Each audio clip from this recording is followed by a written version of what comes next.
Well, depending where you are, good morning, good afternoon, and we are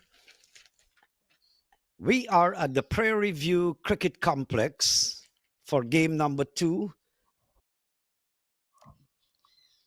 So we have Dallas Xforia Giants coming up against. They won the toss actually, and they're coming up against Chicago Tigers. So there you go. The teams appearing before you there.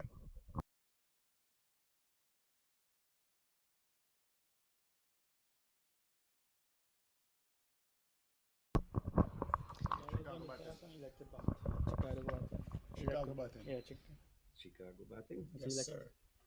They said he elected both. Kasi elected for bad last time. Sorry. Slip of the tongue is no fault of the man. I said I'm glad they come. So there we go. Dallas Xforia Giants winning the toss, and they have elected to have Chicago Tigers take first strike. The teams are out there. Umpires Macvin Fredrickson, Ravi James officiating in this game.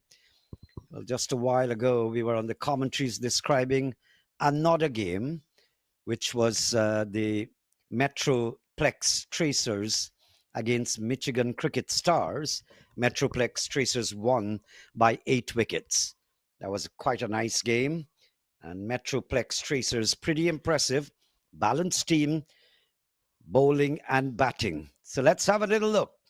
What's happening in game number 2 here? Chicago Tigers taking strike. Adil is opening the bowling first ball.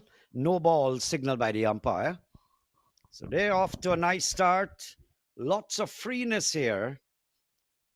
And I've got next to me co-commentator Delvin Neblet. How are you doing, Delvin?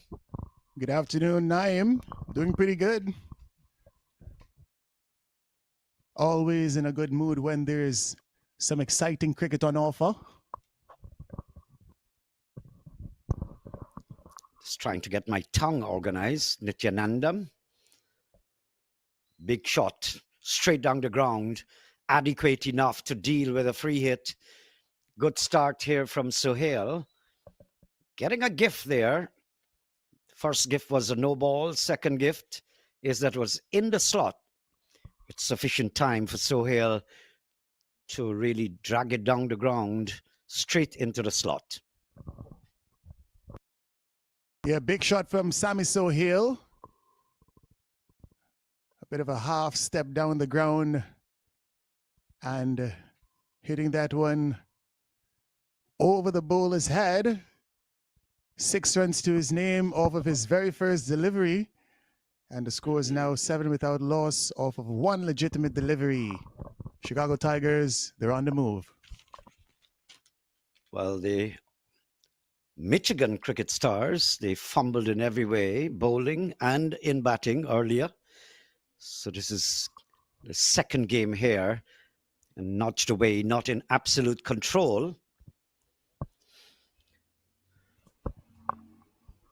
So the Tigers, I guess, will be looking for a minimum of, well, over 100.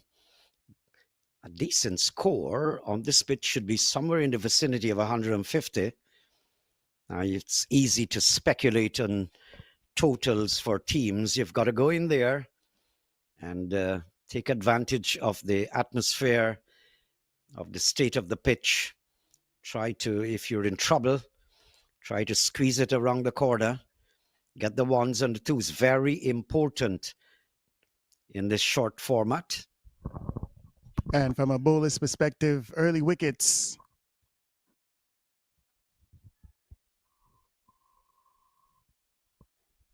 Not in control. Looking to whack it away into the outside. It's taking the outside edge, going away on the offside. Yeah, Ishan Ali taking the new ball here for his captain.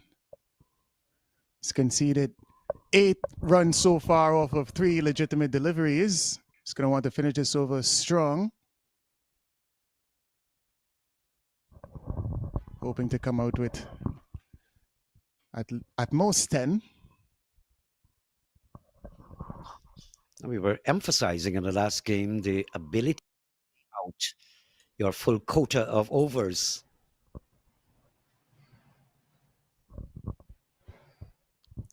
Just a little bit surprised that that was a wide. Maybe our vantage point,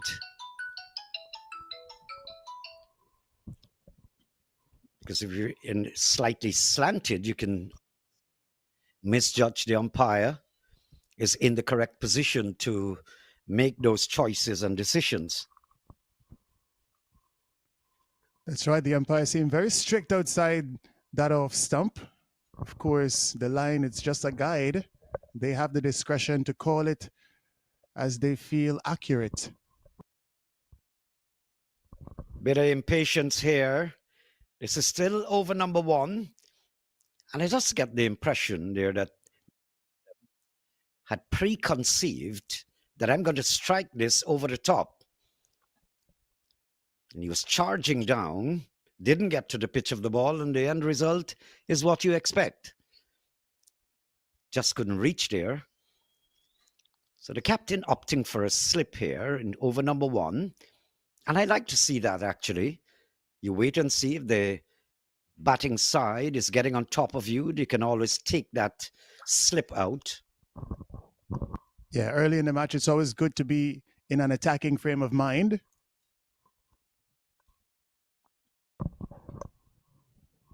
In comes Adil. This one is Struck into the pad. Sorry. Sorry, Delvin. I was just about to, in the bit of tension, to suggest that that looks kind of flush, but it was rising and making height. Have a look at it. Yeah, a bit of excitement all around, both from myself and Naeem.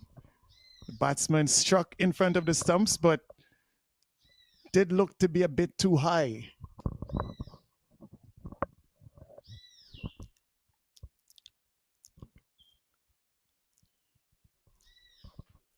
The Chicago Tigers, they're actually putting on display, because of their conduct and body language, that we don't intend to stay here and not score. We've got to make use of the power play. Good bowling, Adil. He's been pretty well on target. And over number one comes to an end. 10 runs conceded. Chicago Tigers, they are 10 without loss.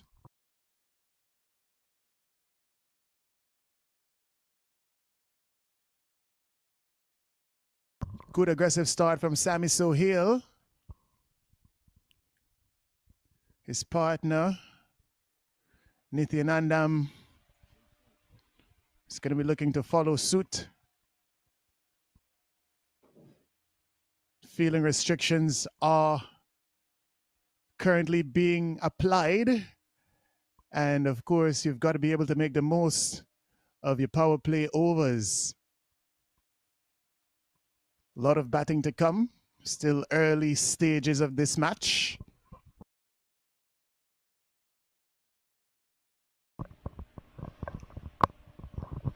So if you just joined our broadcast, Dallas Xforia Giants winning the toss, asking Chicago Tigers to take first strike. We saw that in the first game too. So I just get the distinct impression that they prefer to chase. It has been quite an even bouncing pitch. And so if you fail, it's because you're not utilizing the even bounce.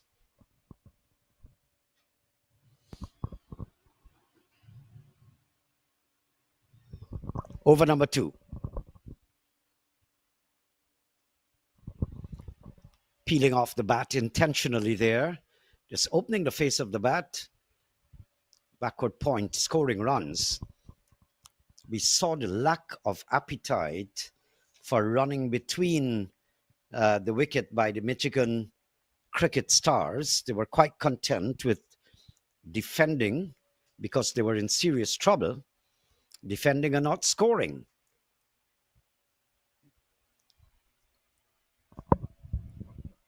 You've got to get the gaps. You've got to milk this bowling.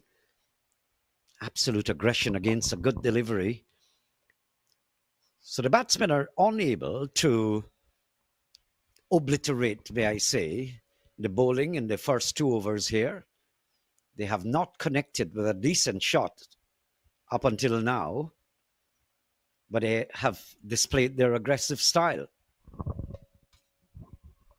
Yeah, a lot of intent. Not quite as fluent as they would like. Still 13 runs on the board already. In comes Hassan. The batsman is struck on the pad. A bit of a muffled appeal. Of course, if we know anything about bowlers, we know that they're always interested. Not too much happening there. And again, this one is swung into the leg side. Sami Sohail looking for a boundary, just finds the fielder, and a single in the end.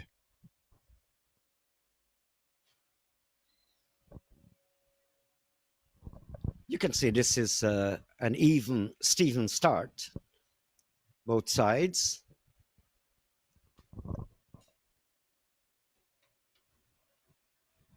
Attempted reverse sweep. The batsman connects, and it beats the fielder into the ropes. 4 runs. A bit of innovation early on.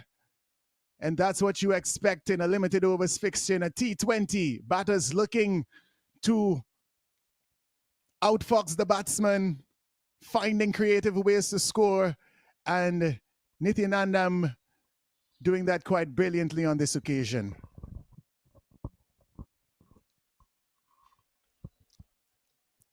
I always like to see that invented shot. It started a few years ago. Good delivery here. But I get irritable when you don't understand the shot and you're not perfecting it at the international level. You're playing it and you get out. I've seen that from a few batsmen. I wouldn't call names, but it can be disgusting when you don't need the invention at that particular stage of the game, because in this case, you haven't lost a wicket. You've got 18 runs on the board. It's not the type of shot I like to see batsmen play, especially if you're flowing already, because you get out, you look terrible.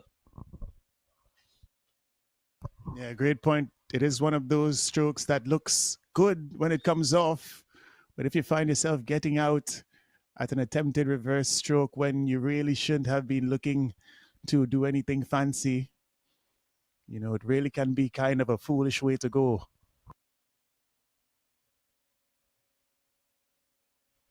I like to see it on the big stage, especially if a batsman does it against a fast bowler. Much of that can be seen at the IPL.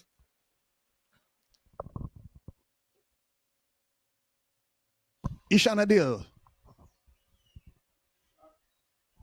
in the slot, and the batsman grabbing that opportunity with both hands.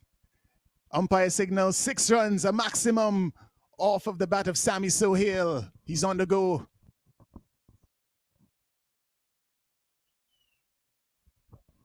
Now, what is happening here, I think, Delvin, is that Adil is not getting the ball to move a lot.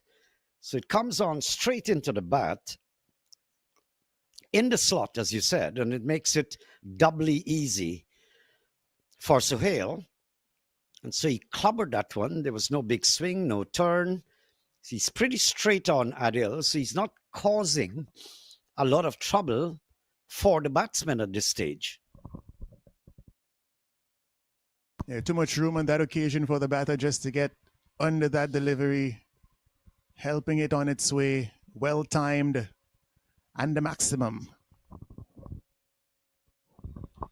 Beautiful, nice timing, but in the air. Did he take that catch? Absolutely great catch down at the long leg region. Fantastic. I'd love to see a little replay of that one. Beautiful catch. So Sohail goes for 14, and the Chicago Tigers losing their first wicket, 24 for the loss of 1. What a spectacular catch. Ishan Adil, he's in the game with the ball. He went for a 6. He came back. Batsman looking to go big again, instead holding out to the fielder, who has taken quite a remarkable catch. Let's have another look. Running around, gets there, a bit of a fall, but manages to hang on. Brilliant stuff. And the first wicket goes down in over number 3. Chicago Tigers, 24 for 1. Well, both Sohail and Nityanandam had suggested from their body language, as I said, that they're not having much intention. That there you go, 14 of 7 deliveries. There wasn't much intent to occupy the crease for any measured time. He's paid the consequences for that. Some of the shots were, well, a lot of the shots were aggressive in nature. Some of them preconceived, actually. And so I just thought for a moment there wasn't an outright balanced temperament, shot selection. And on that occasion, we've lost a wicket in Sohail. Yeah, the Dallas captain sticking with his fast bowler. He went for 9 off of his first. Not the best of starts to over number 2, but he's come back well, picking up the important wicket.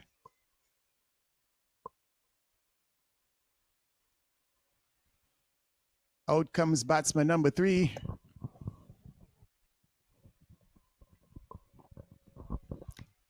And if you've just tuned in to our broadcast, yeah, you're watching the Junior League cricket in the United States of America. This one is originating out of Texas, Houston.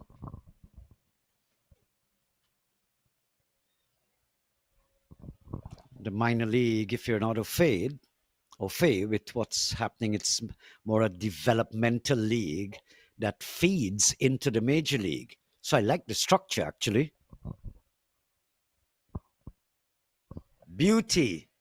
Adil has not been moving the ball around a lot, but I think that one deceived the batsman. Not a lot of movement, not a lot of turn, but still he was comprehensively beaten. It's a nice and steady line here being employed by Shanadil. Just a touch outside the line of the off stump, looking to bring those offside fielders and more importantly, that slip catcher into play. Nice 2-eye stance. Now like this, you must capitalize. If you take the first run fast enough, once this fielder has to move around a little bit, it gives you the opening to challenge for a second run.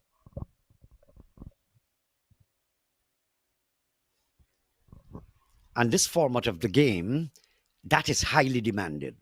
Highly, because 1 run can make a difference when you're batting if you don't seek that opportunity out. Just like on the bowling side, every no ball, every wide, you're giving away a chance because you have control over your body and you must not do that. Inside edge. And a no ball being signaled here. A bit naughty from Adil. Umpire signals free hit. And the opportunity to add some impetus to the innings here for the Chicago Tigers.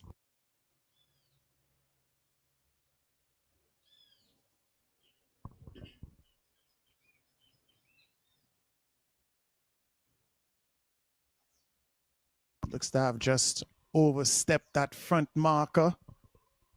Of course, the line belongs to the umpire. You must get something behind it. And if you don't, it's a freebie for the opposition, as is the case here. So Adil, he's got a bowl of free hit.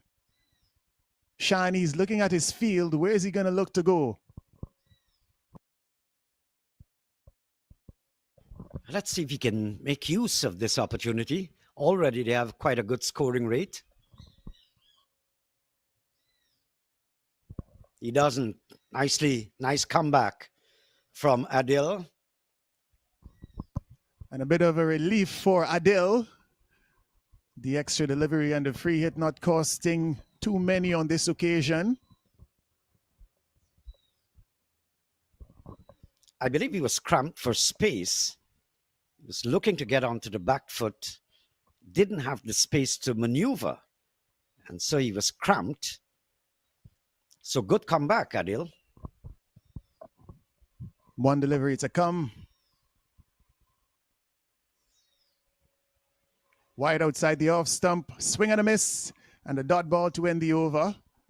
After 3 overs, Chicago Tigers, they are 27 for 1.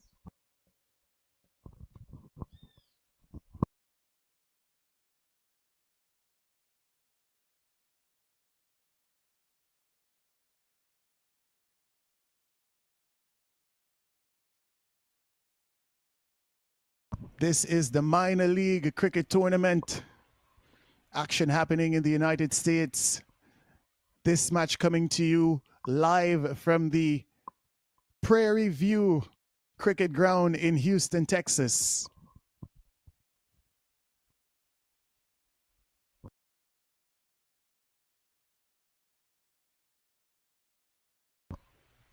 Dallas Xforia Giants winning the toss and choosing to bowl here on a Friday afternoon. Decent enough start. They did pick up that 1 wicket. Not a bad start for the batting side as well. I'd probably give the edge a little bit to the batting side. Once you're accumulating close to 30 in 3 overs, that means they're going just on the 10. They're going 9. Yeah, quite the healthy run rate.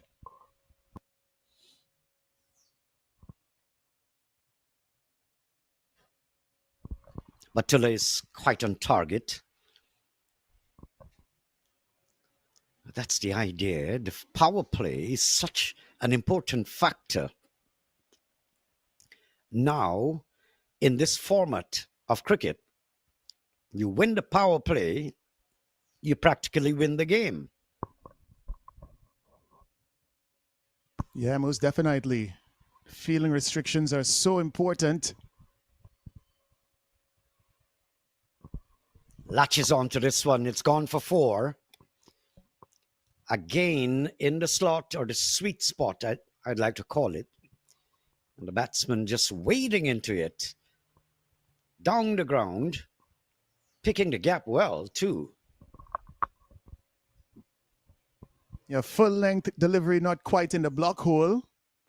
So giving the batsman enough room to free his arms and play through the line. Boundary off of the second ball from Sankeet Batula's spell.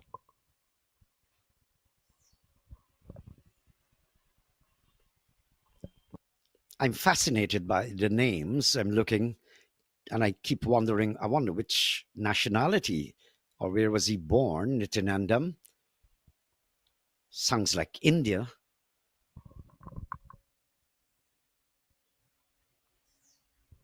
But I'm always more fascinated by the Sri Lankan names. We've got one right here in Guyana. Hitaramani. Yeah. Yeah, quite the aggressive batsman himself, Segar Hitramani. And if your tongue is tight, you have a difficulty pronouncing these names. I always recall reading the sports news on radio, and then Sri Lanka had just begun to be on the world stage. Again, down the ground, and the batsmen are showing no interest in running, so you know that's another boundary. Very aggressive mode here by the Chicago Tigers. Yeah, lucky shot. 4 welcome runs nonetheless.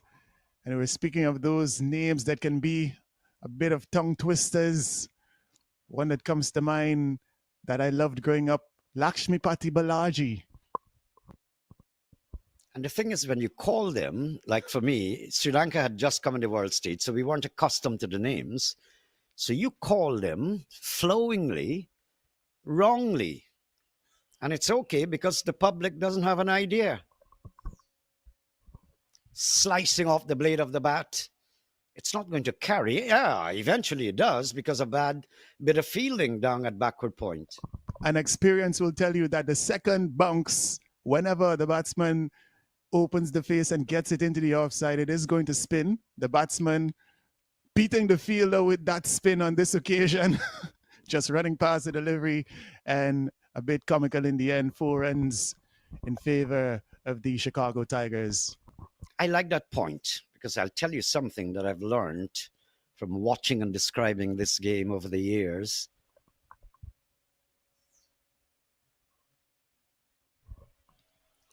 And that's when you're fielding at square point, cover point, or by covers or backward point, because the ball drops in front of you and it spins. And when it spins, you've got to know in which direction to head if you're going to save it. That's the most difficult part in the field. And there's another story I must tell you during this break. Brian Lara, and I hope that the majestic Lara is probably sometimes going to hear about this comment, but he was batting with a batsman in a test match.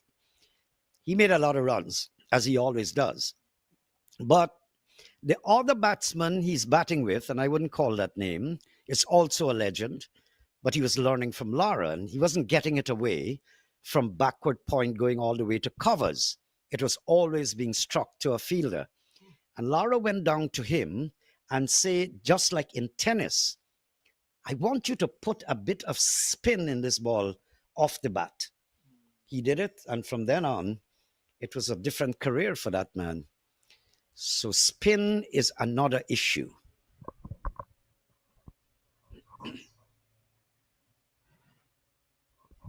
Well, good control by Shani. That one lifted appreciably, and he did well to keep it along the ground.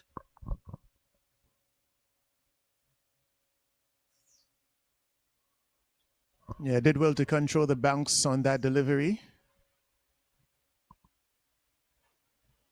Look at this scoring rate there. Yeah, that's pretty nice.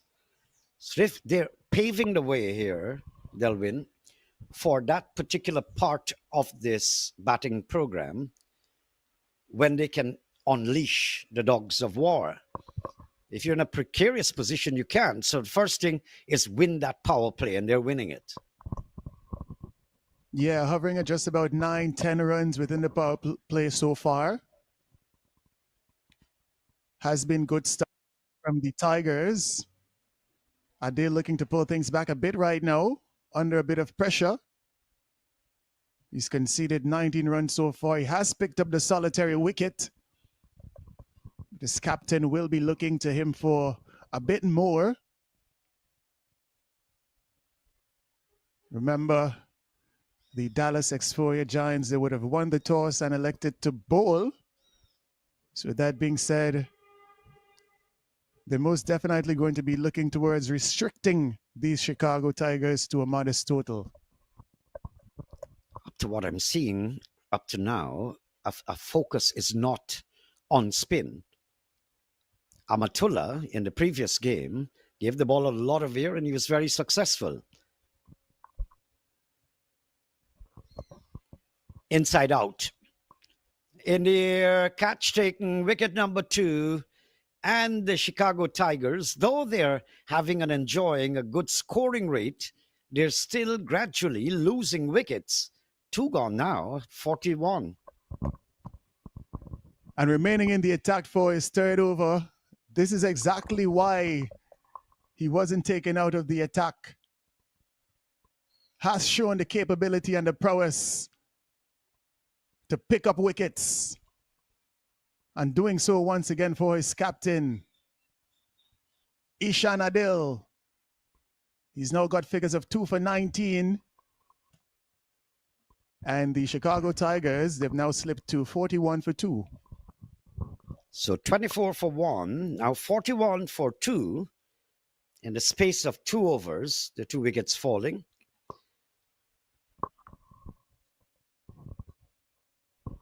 Chirag Gandhi. That's got to come from India, Mahatma Gandhi. Both wickets going in favor of Ishan Adil. Both catches going in favor of the same fielder.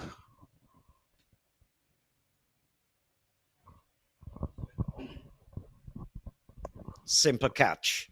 It really ballooned off the bat, giving the focus very easily to the fielder settling onto the ball. A safe pair of hands by Saeed once again.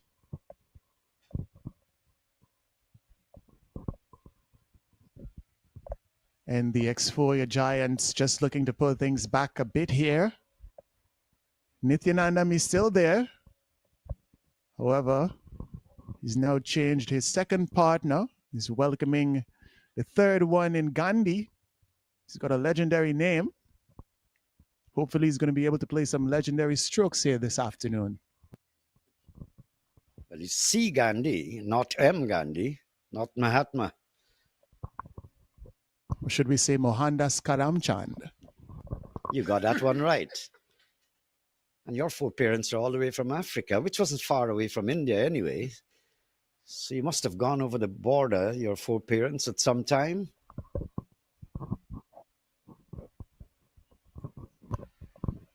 Yeah, as Guyanese, we're part of a melting pot of cultures. So we appreciate all aspects of the history. It's good to learn about the people whom you live amongst. Struck on the pad. That looked very, very close. Must have gotten an inside edge, perhaps. The umpire did seem interested for a moment. He was just looking, might have just been convinced that this would have been missing the stumps. Here we have another look. The tall figure of Ishan Adeli comes in, the ball pitches in line. And what does it do? Height. I think he calculated, the umpire, that one from the bounce was lifting, and so it may have just missed the outside edge of the bails. A bit too high, according to all of our judgments. Good decision by the umpire.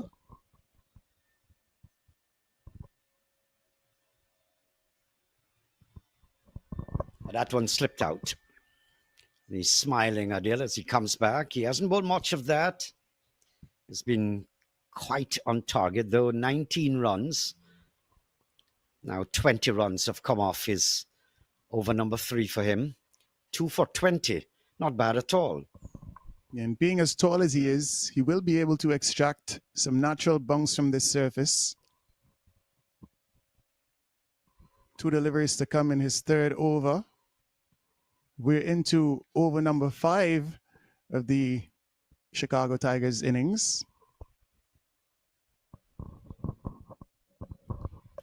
I want to congratulate the administration of cricket in Texas, and by extension, the United States and in California.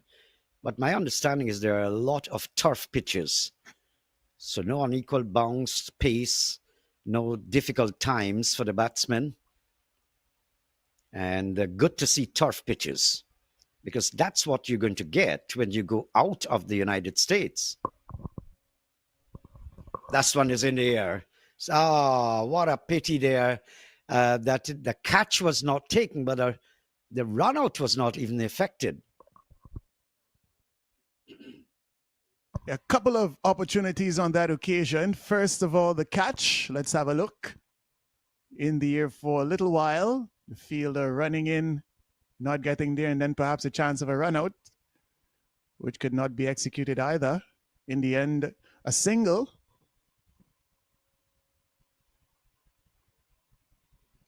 Mitansh Nityanandam, 23 off of 16. His partner Ghani, yet to get off the mark. I see that Gandhi is a little bit impatient.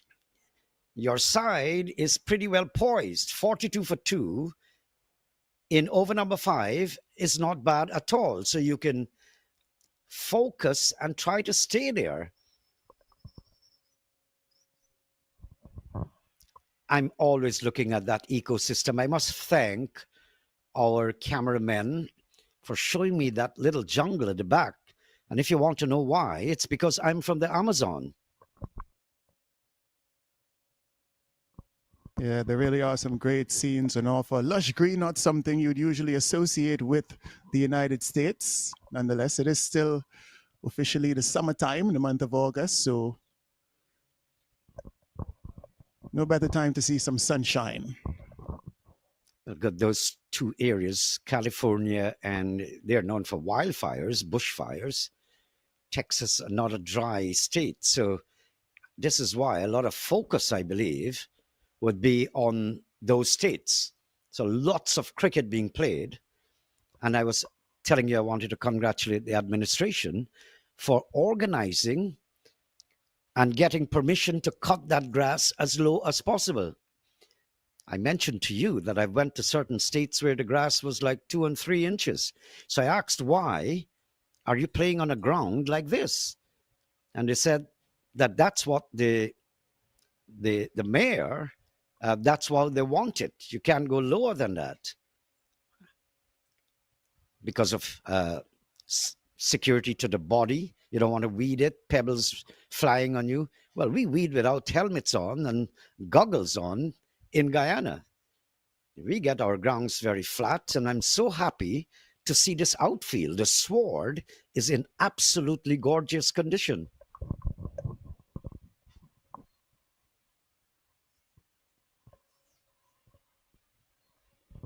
Dot ball.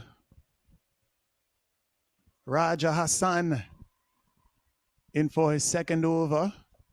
Yeah, Naim, definitely we must commend the curators for ensuring that the venue is in such pristine condition. It's a beautiful venue, lush green. A lot of work put in to maintain these facilities. This one pushed into the offside. Just a single on offer.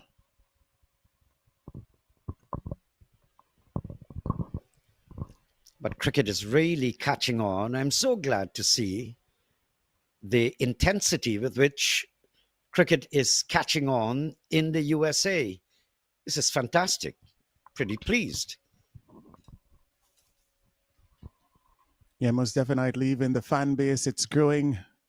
A lot of youngsters becoming interested in the sport.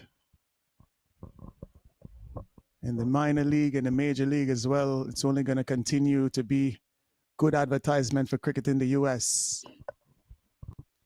And I also understand that there's a focus on high performance academies. Now, that was the most striking thing that I read. I was trying to read up on cricket and its administration. Good news. You've got to get into the schools. In the air. Just dropping there outside the reach, but it goes into the boundary. So there you go, Mr. Nitinandan. You're pretty lucky there. Reverse sweep.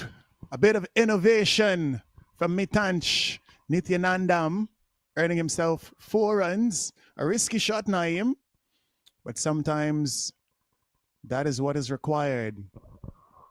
These batters spend a lot of time on the training grounds, working on their skills, working on different things to actually get on top of bowlers. So Nityanandam looking to execute here today and doing so quite well so far. It's brought up the 50. Well, as I mentioned before, I don't like seeing that shot if your team is well placed. He probably should have gotten out there. If your team is well placed, that innovative shot with 2 men in that area, it's not good. It's not safe. It's irrational. Look at the field out there. When you play the reverse shot, there's where you're going. 50 for the loss of 2, 6 overs gone.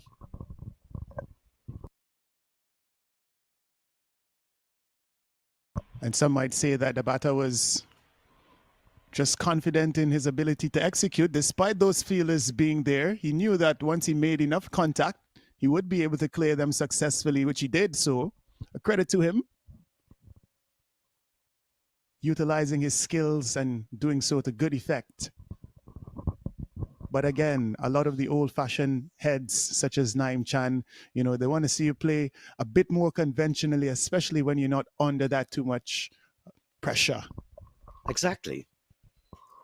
Only the great A.B. de Villiers, well, he mastered that stroke. I think he brought it to the world stage. I saw that before, but it was not a popular shot. I saw Clayton Lambert playing it in his debut match, England against the West Indies test match. How can you forget it? Yeah, I can't. Since that, I never liked it. Only if you can do it, like AB. There's a song that goes, "How can you forget the Claytons?" Came out after he was omitted from a West Indies side. It might have been because of that shot.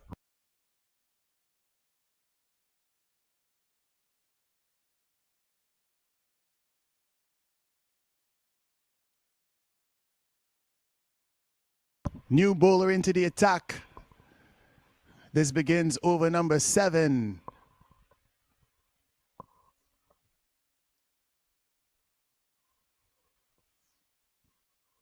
"50 runs on the board. Well bowled, beaten outside the line of the off stump." Now, this is a very formidable position to be in the 7th over. So be aggressive if you like, play orthodox, try to keep your wicket intact and score at the same time, because there's no need, absolutely none, for you to be extravagant or overly extravagant, may I say. And that run rate that was over 9 and close to 10 for most of this innings has now slipped to 7.8. Good fighting here from the Dallas Xforia Giants. This one is outside the off stump. The batsman is driving. It's going to be picked up by the fielder on the boundary. Looks as though they're going to get 2.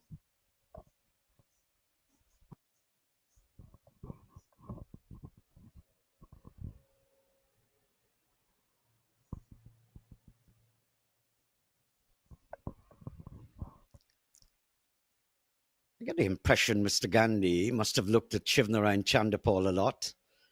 He's fidgeting with his helmet and his mittens. There you go, a little slap at the end. Yeah, a lot of these batters have their routines that they have to go through before every delivery.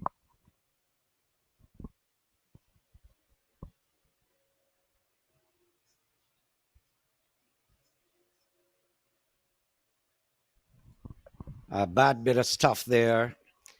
I don't think enough attention was being placed. The focus was gone. And what you end up doing, inevitably, is to give overthrows, giving some runs extra.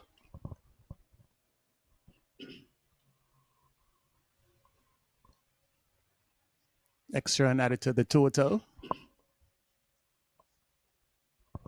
And fast bowlers, Delvin, don't like to bend too much. I remember many, many years ago,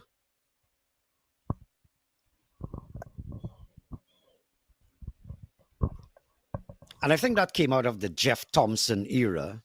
These guys bowl so fast that they believe even if a ball is coming to them, they'll kick it to the mid-on fielder to help retrieve, because of not to bend when it can sway, mentally sway your focus, even physically, from rather than standing straight. So they avoided bending. I saw the bowler avoided stopping the ball there a short while ago.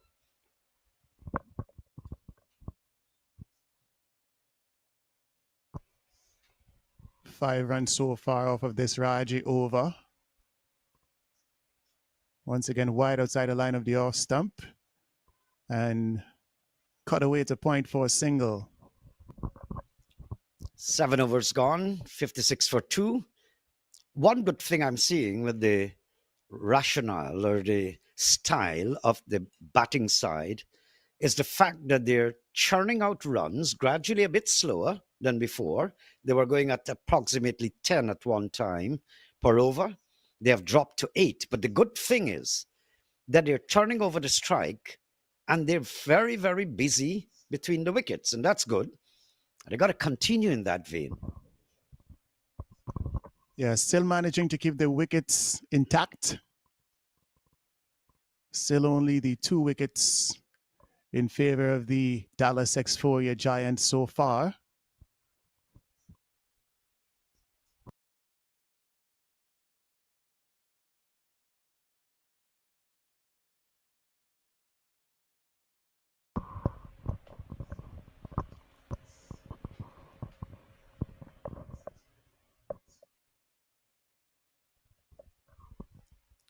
I'm trying to get the name of the bowler, actually. I'd like to think it's Raji. It's H. Singh. Looks to be the captain, Harmeet Singh. Well, he's got quite a reputation. Yeah, we've seen him in the IPL and a few other leagues globally.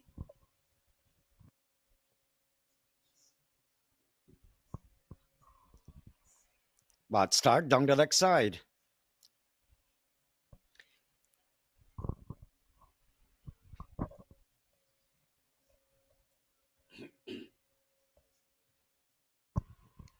Harmeet looking to pick up another wicket here. He's in. Big appeal. The batsman is off for a single. He's sent back by his partner. Slips, falls, gets back up.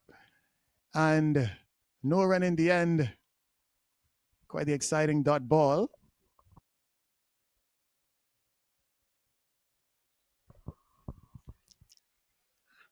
I think the umpire probably decided that that would have been going down the leg side.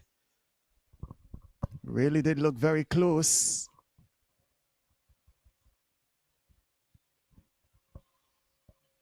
Not privileged to have ball tracker on offer today, but I most certainly would have liked to have another look at that one. Harmeet is getting better as the over progresses. He's pretty flat. He's coming from wide of the shoulder and pretty flat. So you get the distinct impression that there's not a lot of venom in his deliveries.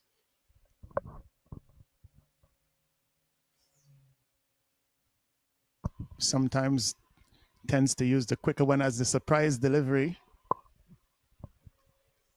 Gets a lot of traction there.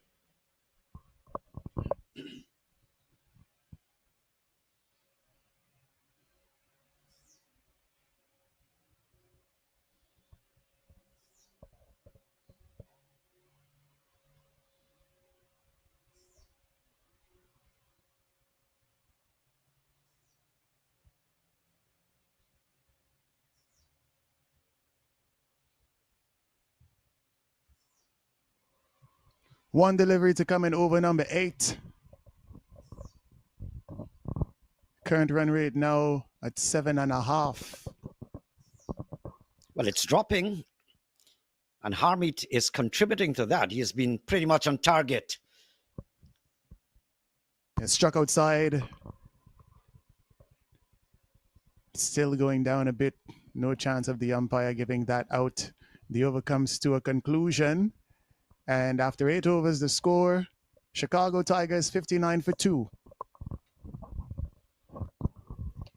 So the scoring rate has dropped from close to approximately 10 per over at the power play. It has gone to 7.38. The good thing from the perspective of the batting side is that they have lost no further wicket. So they're intact. You've got a lot of overs here. You've got 12 full overs. You have sufficient time that you can change gears when you want. So it's a good thing not to be losing wicket constantly. Yeah, Ishan Adil picked up 2 wickets. He was a bit expensive with the new ball, But Harmeet Singh and Rohan Raje coming back very tightly with their spin bowling. We're into over number 9. And a single picked up off of the first delivery from Rohan Raji into his second over.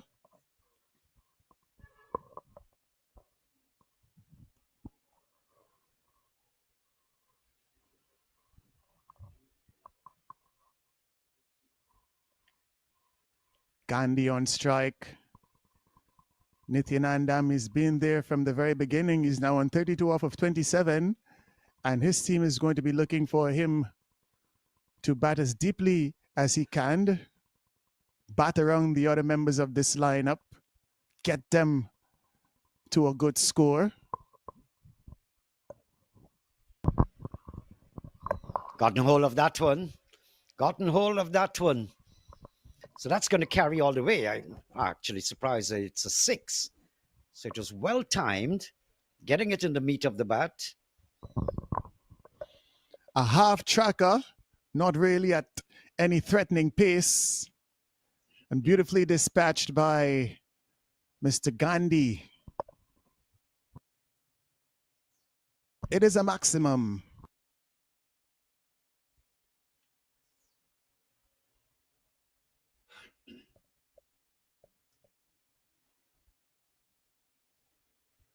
They can't keep this run rate as it is, 7.9. They can't keep it at about 8, 8.5 until that 15 over mark 9.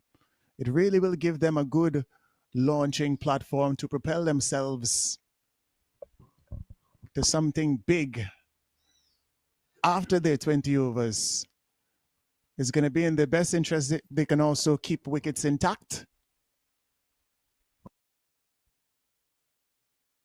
This one is just a bit too wide from Raji on this occasion.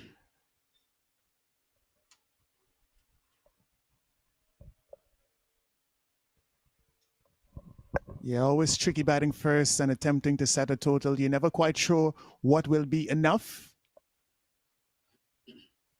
Sometimes you get carried away with all of your vision and what you might be thinking is a good score. You put yourself under unnecessary pressure. You play unnecessary strokes. How many will these Tigers actually get to today?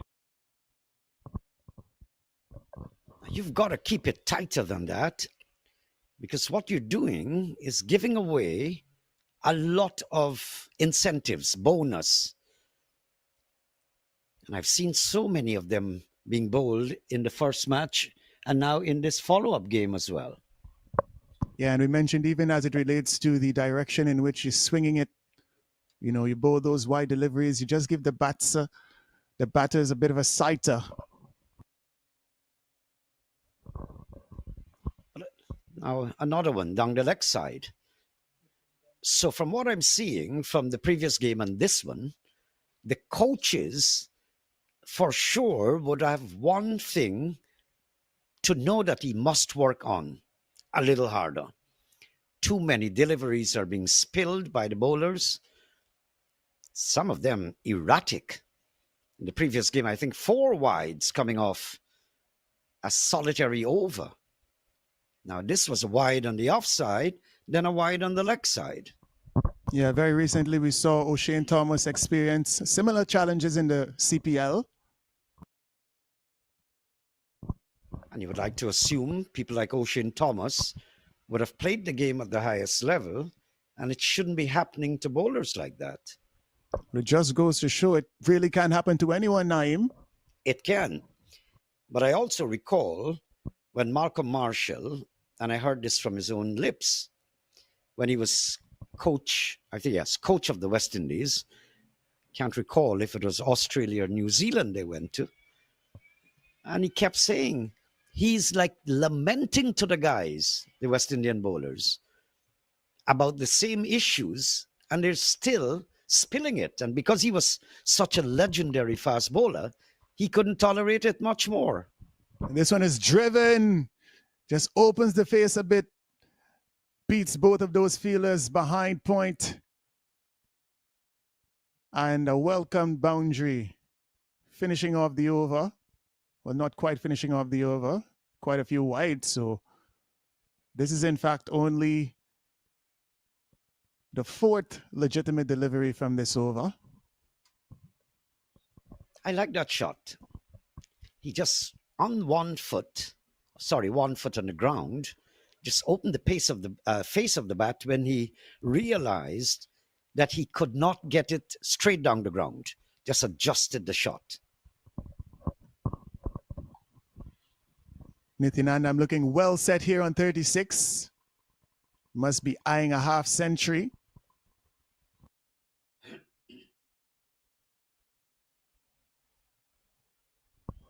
It's pretty good controlled batting from Nityanandam.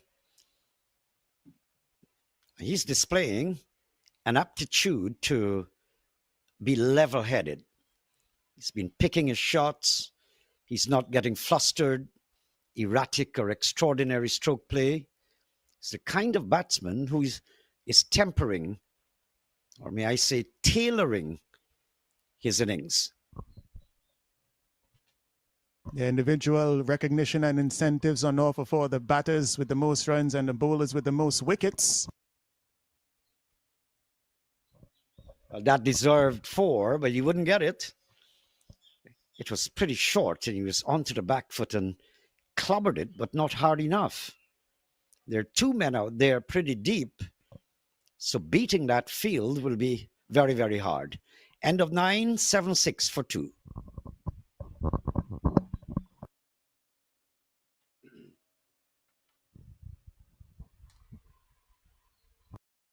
A bit too expensive from Raj.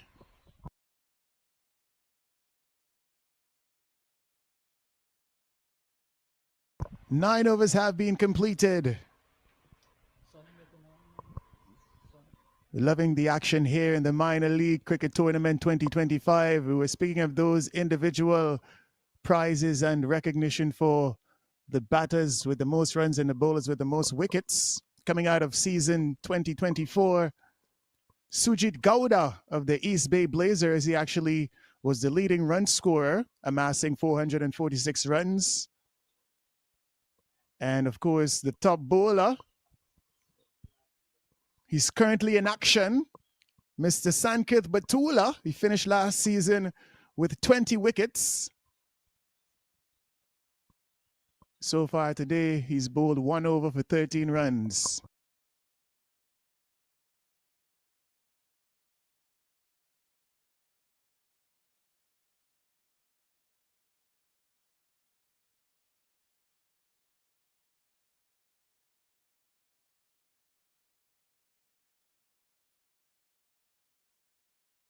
The captain is going to keep himself in the attack. Very experienced Harmeet Singh. He wants to get rid of Nityanandam.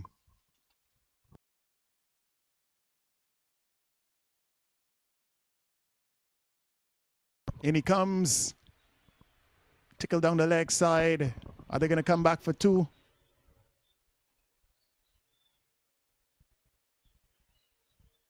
Just 1 in the end. I must commend our broadcast team as well.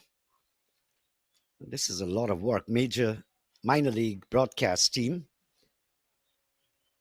was setting up at the various venues and all of that. They've got 20 cities participating in this tournament and getting in the logistics from across the various states. Nice run, smartly taken. 26 teams across 20 cities is not exactly a walk in the park to organize. Yeah, most definitely. Logistically speaking, has to be a lot of hard work put in to ensure that everything goes according to plan. Good running here. I would like to think the captain must. Now, it's which one you'd use. Just one person slightly in to stop that run flow. That is what I was talking about earlier. If the people have their fielders outside, make use, maximize singles, 1s and 2s. There you go. Very, very good, Nityanandam and Gandhi. Nityanandan seems just to be a very sober-headed batsman, very level-headed. He has his head on his shoulders. And I think what they would have realized here is that Harmeet Singh, he can be a bit of a threat.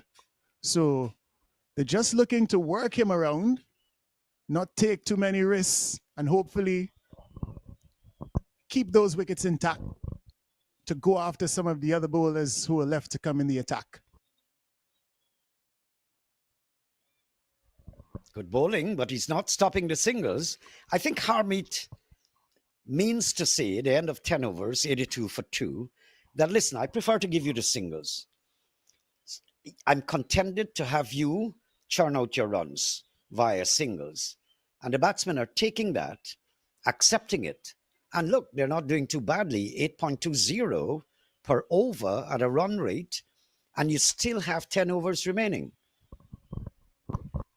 Yeah, well, it's going to be good if they can, at this stage, keep manipulating the singles, keep those wickets intact, and then, in fact, successfully go in excess of 10 runs per over in the last 4 overs. Precisely. I think that's or should be, the master plan of the batting side. They have found themselves, they have grooved and wended their way to this position. And that's good. So if you know you're placed in that position, I must compliment the batsmen out there for realizing that fact, and for knowing, listen, we don't need to be extravagant. If we can keep it at 8 per over going up to 15 overs, we have a lot of time for an onslaught.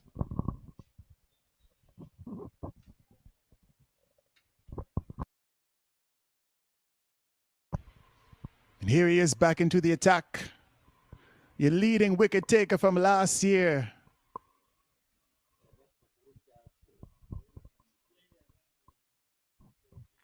Mr. Sanketh Batula, 1 over for 13 so far today. He's going to be bowling to Shairag Gandhi. And Gandhi nudges this one into the mid-wicket area. They're off for a single. Looks as though they would have come back for 2. So a bit of good running on that occasion. Well, the time and style of cricket before T20, there was the ODI,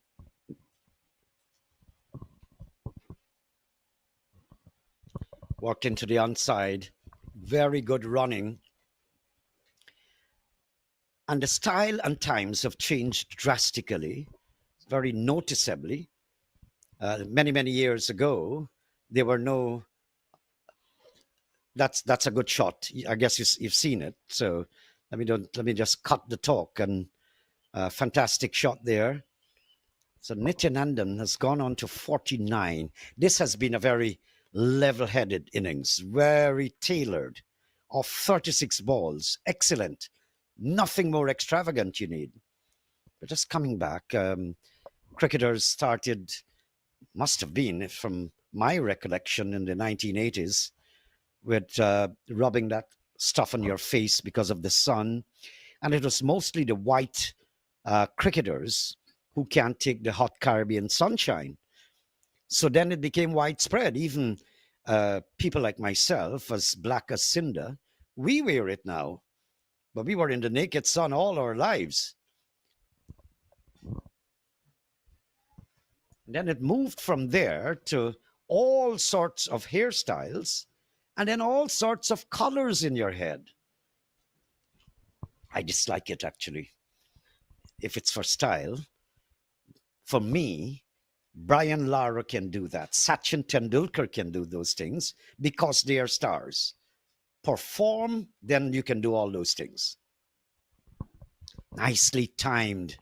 Nityanandam is very impressive. Nicely timed. It's coming off the meat of the bat, and you know that he's timing the ball well. Very sober-headed. Brought up his 50, 38 balls. A brilliant half century. Take a bow, Mitansh Nityanandam. stepped out to the crease, oozing in confidence. And he's let his bat do the talking today. Minimal risk, maximum reward. Already getting to a half century. He's got to keep going. Well, Batula had such a fantastic tour last year. It's just a little bit scattering around. This is over number 2. He's conceded 22 runs already. He picked up 20 wickets last season. The most by any bowler. Yet to pick up a wicket here today. He's into his second over. Swing and a miss. Looked very close to the outside edge once again. But the wicketkeeper, the bowler, the umpire, they're not interested. One delivery to come in this, the 11th over. If these two guys keep their wicket, I'd like to think they can get to that 150 mark. Now, this is not good, Mr. Batula. Now, what's going wrong? The grass is not wet, so the ball is dry. What is happening to your grip?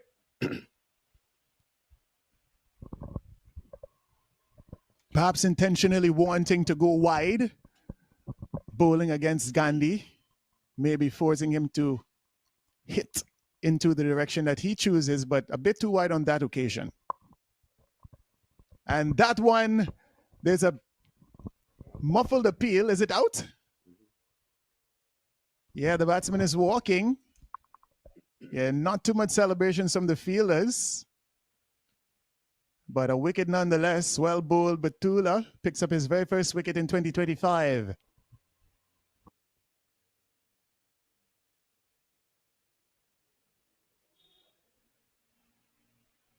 Yeah, a bit of nonchalant reaction from the bowler himself. Must not be happy with the number of runs that he would have conceded so far. Once again, he was the most prolific bowler last season in terms of wickets. So happy to put his name on the board today. Not entirely happy with his performance, and as a result, didn't celebrate as much. A good innings, at least. When I say good, the operative word should be supportive innings. He has stayed around, and the more dominant of the two batsmen has been taking charge, and they mustered a lot of runs by singles, and I think that was very, very good.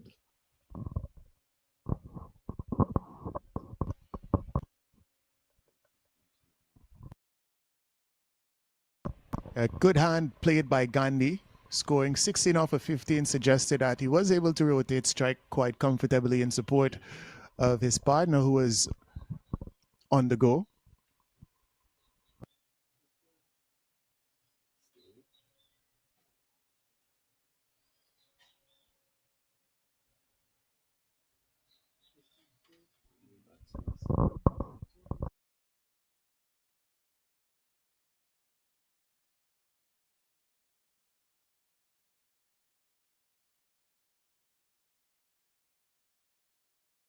Still early stages in the 2025 season. And a few teams recording victories already. The NYC Titans, one victory in as many matches. Also, the New Jersey Somerset Cavaliers recording a victory in the first fixture. And Metroplex earlier today, Metroplex Tracers, they won by 8 wickets against the Michigan Cricket Stars.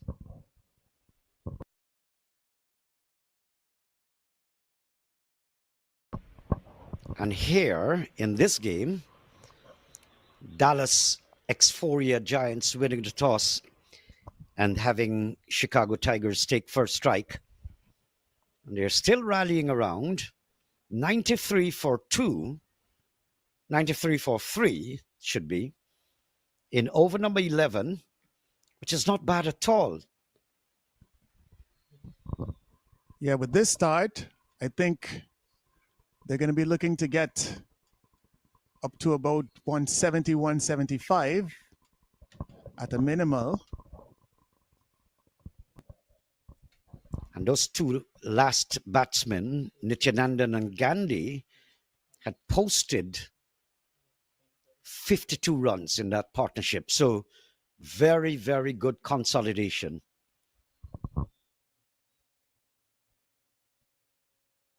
And again, putting the fielders under pressure, a well-run single.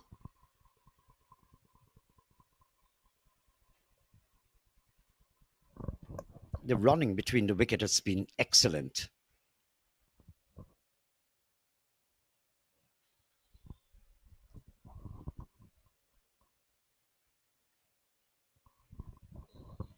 Another one bites the dust. That's what I'm talking about. And look who is doing it. Mr. Nityanandan, because he felt that he's been there for a long time. He is settled. Now he's given it away. He's gone for 51 of 39. And the Tigers, all of a sudden, they've gone to 95 for 4. Yeah, well, Naim Chan is not a fan of that reverse sweep, especially when it's going to cost you a wicket. Was looking well set on 51. Mitansh Nityanandan looking to find a way to pick up a boundary. Instead, he just finds the fielder and he's got to make his way back to the pavilion. So just that one remarkable partnership. So over number 3, 24 for 1. Over number 5, 41 for 2. And then the partnership came between Nityanandan and Gandhi. So until over number 11, 93 for 3.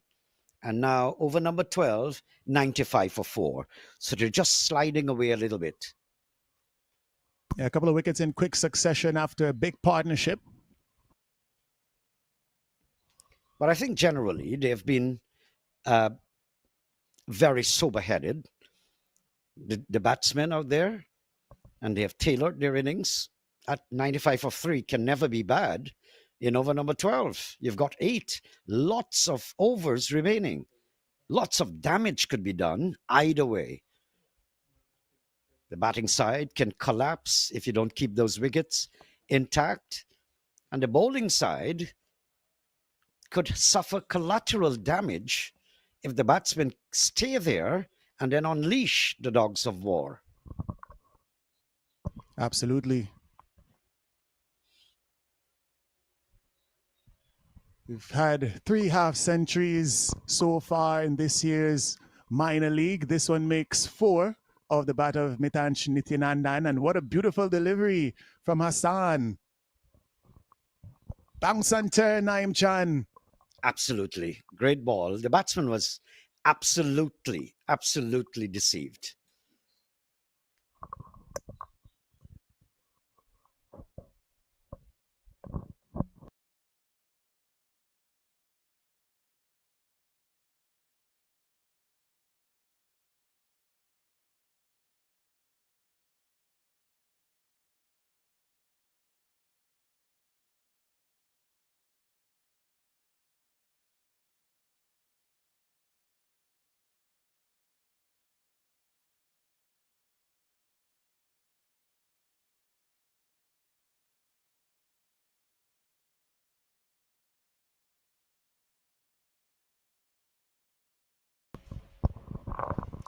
Encroaching on the 100 mark, 95 for 3.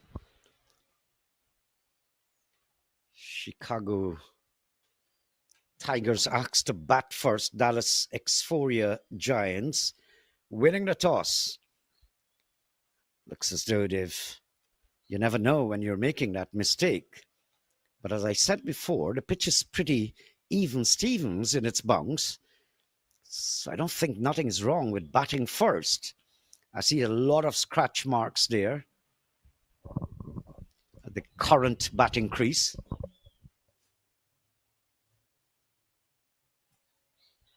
Harmeet Singh into bowl over number 13. He's wearing the lucky number 7 on his back, leading this Dallas Xforia Giants side. And he always looks to lead from the front. Again, quite the experienced campaigner. He's a wily character with the ball, usually attacking in his approach. He's going to want some more wickets here. Harmeet is not attractive as a bowler, not a nice delivery stride, but he has a lot of guile. He's deceiving the batsman in the air, no doubt about that. And he's getting the ball to go away and into the right-handed batsman. Lots of guile.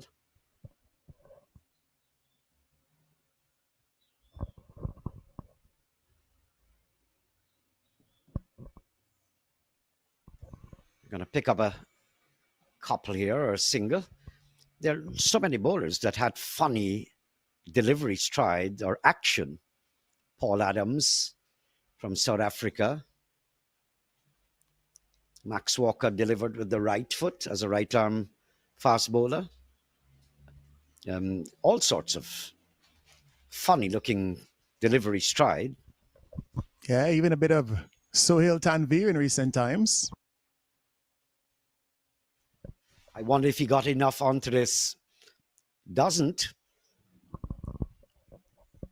But he didn't carry to the fielder.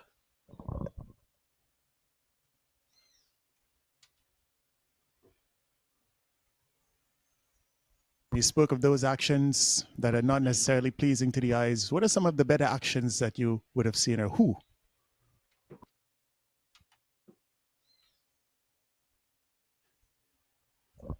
Well, most of the quality bowlers around the world would have had a good, nice, decent action to look at. The funny thing is that these guys are limited in numbers that have funny actions. So most of the bowlers, I liked Lance Gibbs, I liked so many other players, most of them around the world, would have a pleasant looking delivery stride and action. And the other side of it is that those are few numbers, except for like the Paul Adams and a few others. Yeah, as a pace, I always like to see Brett Lee running and bowl. Oh, I thought you meant exclusively the spinners. Brett Lee is a machine. I've never seen a fitter fast bowler. Everything just about superb about the guy. And of course, we had a few West Indians. I like to look at Michael Holding. I like smooth approaches and run up. And some players are just gifted with that, where they glide as they come into bowl.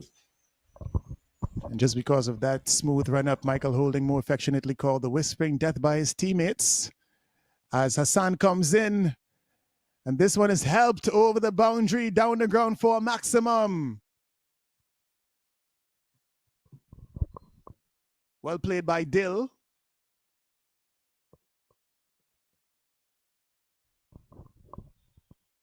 Flighted delivery just outside the line of the off stump, helping himself to 6 runs. The field on the boundary could only watch that sail over the ropes.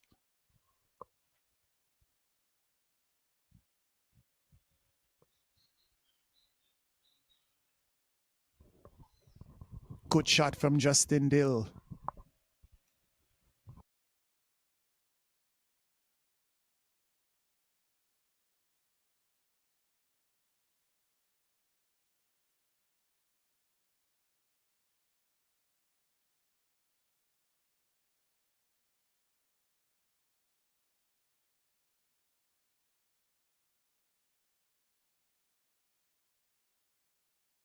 Raza Hassan into his final over of his spell. Beauty, beauty. That's nice. I've seen him done it a few times in his 3 overs so far. 100 coming up in just about 13 overs. Now they've got the advantage, this batting side. If you can't get it away to the boundary, you have to do what Gandhi and Nityanandan was doing, picking up the singles and converting ones to two. The scoreboard is kept ticking, and that's what's important. Yeah, 2 relatively new batters at the crease. And they will now have to establish their presence and build a partnership as Gandhi and Nitin Yandan would have done.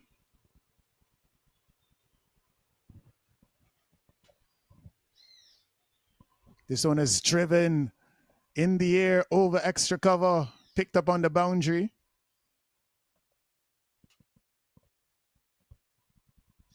Looks to be a good batter, Justin Dill. One delivery to come. In comes Hassan.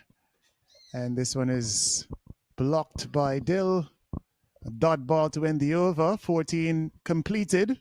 106 for 4 are the Chicago Tigers. But they will all have a target in their minds for 150. And anything over that should be bonus. They're in that position. You've still got 6 wickets standing. You've got 6 overs remaining. So at some stage, you can afford to go for an onslaught. Once you keep these wickets intact, in another 2 overs or so, you can start to accelerate because you have 6 standing batsmen. Yeah, 1 over each to come from Harmeet Singh and Ishana Dill.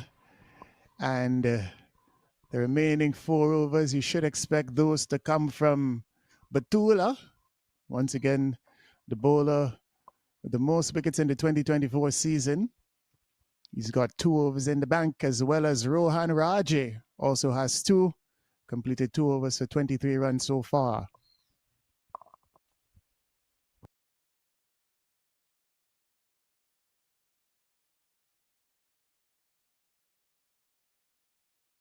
And Raje, he's now back to bowl one of those 2.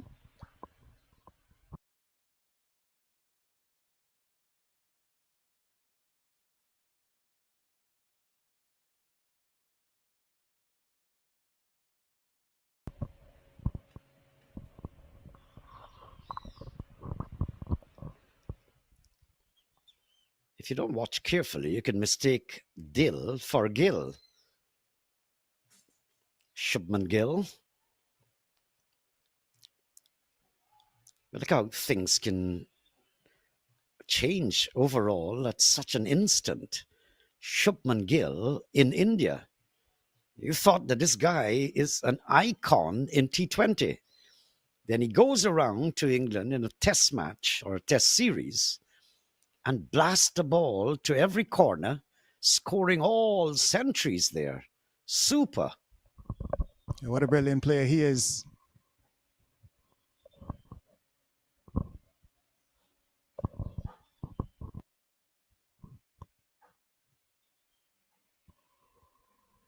Single by Dill. Shubman Gill in recent times proving himself to be world class. These youngsters given this opportunity in the minor league, looking to propel themselves to perhaps be a part of some of the major leagues around the world or even their international setup.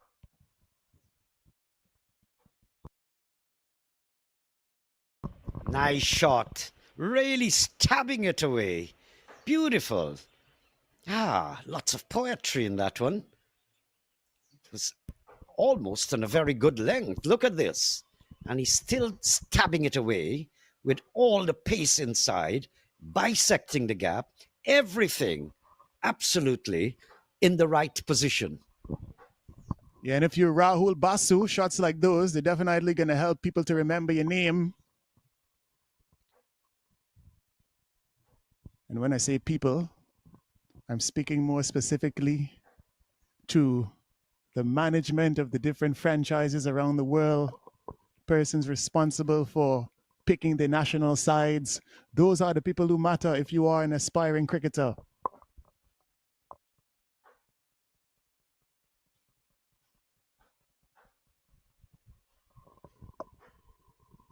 Love to see young talent coming into fruition. And it's safe to say that when the young talent is coming through well, those nations find themselves dominating world cricket, as is the case with India at the present moment. Basu picking up a single there. We've seen the likes of Vaibhav Suryavanshi, who's scheduled to be a part of the upcoming Under-19 World Cup. He's 14 years old. He's already got an IPL century nine. Well, you give youngsters facilities, you spend money, you're going to get results. That's what India is doing. And I dare say that the United States is well on their way. Look at the state of these grounds. The money is being injected into cricket. Glad to see this. You're going to get results, but not to forget children in schools, the academies, the nurseries. And I've read about it, and I hope that it's ongoing all the while. That's going to produce cricketers for the minor league first, and then that feeds in to the major league.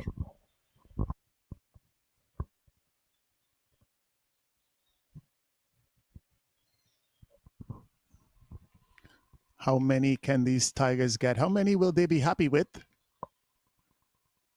Off to a decent start. And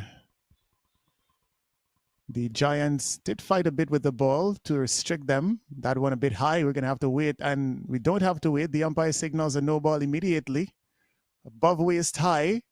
Not sure if that would have actually slipped out of the grip of Rohan Raji. Nonetheless, it's a free hit, and he's going to have to re-bowl that one. But I like the control shown by the batsman. Beautiful. It was high. He came onto the back foot, controlled it along the ground. I mean, he didn't know at that stage it would have been a no ball. But I love the control when batsmen can hook and cover the shot, get it along the ground. Classical. Yeah, Justin Dill batting at number 5 today. Does look to be every bit of a good batsman. Technically sound.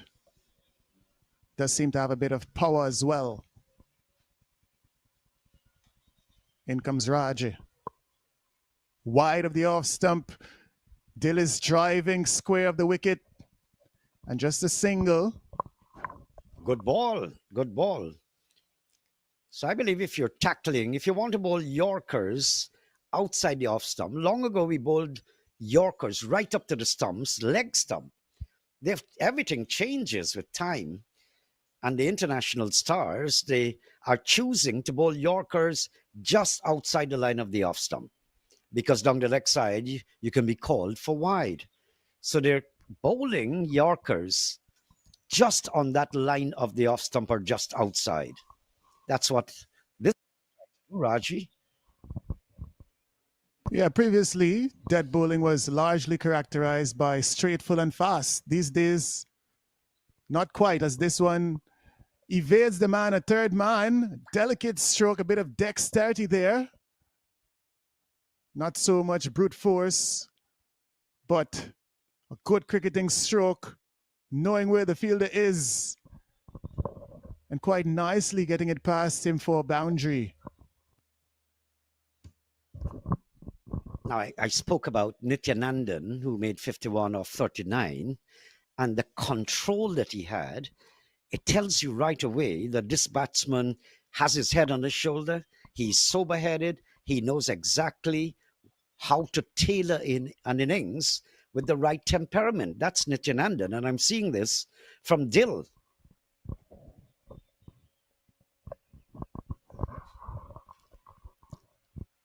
Your scorecard? 51 there, Nityanandan off 40. Very, very impressive knock. Now Justin Dill is following suit.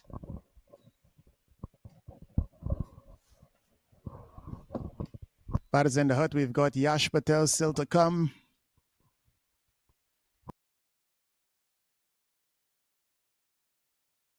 Into the last 5 overs. 50 from here will get them to 171. I think they're going to be just about happy with that if they can go at about 10 runs per over these next 5, Naeem. And they have the opportunity, they have the circumstances that they have created themselves, the batting men. And so they have created this platform that they can afford to do what you just suggested.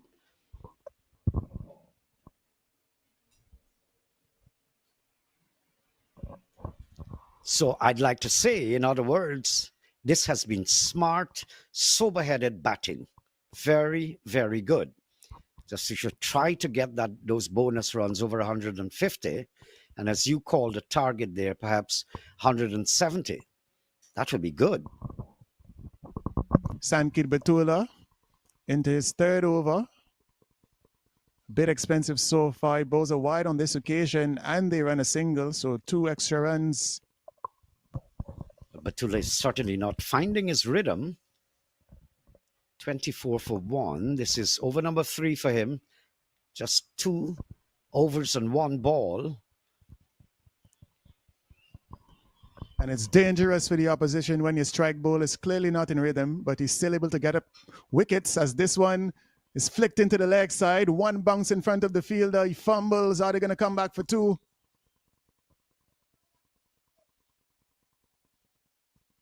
Yeah, Naeem. Batula not at his best. Nonetheless, still able to be relatively effective for his side.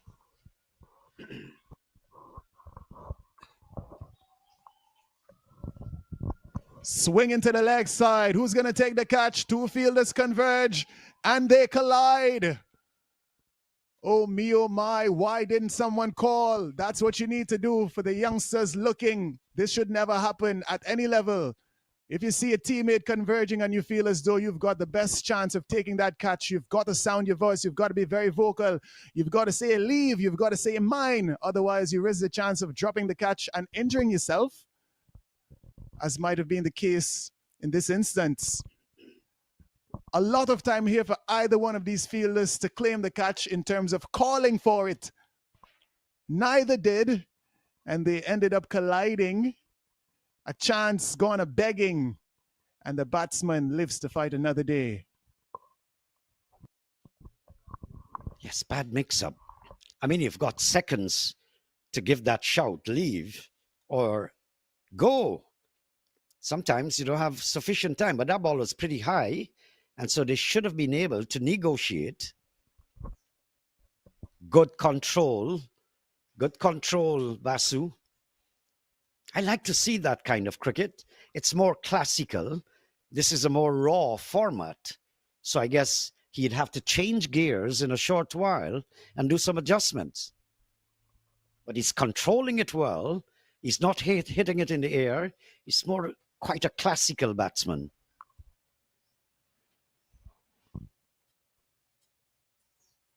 Two deliveries to come. This one is hooked behind square and 4 runs, way too short. Angling down the leg side. And the batsman, Gill in good touch, just helping that one to the boundary.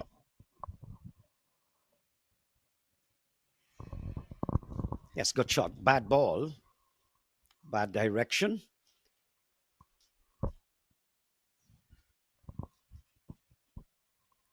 Well, this just adds insult to injury. Could have gotten a wicket in this over. Instead, his swift delivery has gone for a boundary. Looking for a Yorker line delivery here. Batsman drives that one down to the long off fielder. It's just a single in the end. And after 16, Chicago Tigers are now 135 for 4. Well, I guess the Dallas Xforia, they're probably saying in their minds that, I'm sorry I asked these guys to bat, because all that would happen here is that the pitch will deteriorate. This is the second game. It's going to get scratched up. You're going to have marks of violence, and the ball is going to do things coming down to the end. So I'm wondering, they must have regretted 135 already is a decent score based on the scores being made in the tournament so far. So it seems as though that's quite a decent score, and they have 6 wickets standing, 4 overs to go. So it's a commanding position. They would need to get to 170 with this advantage. And by all means, they should. Justin Dill well set. Rahul Basu also quite capable with the bat. The captain Harmeet Singh, he's in to bowl his final over.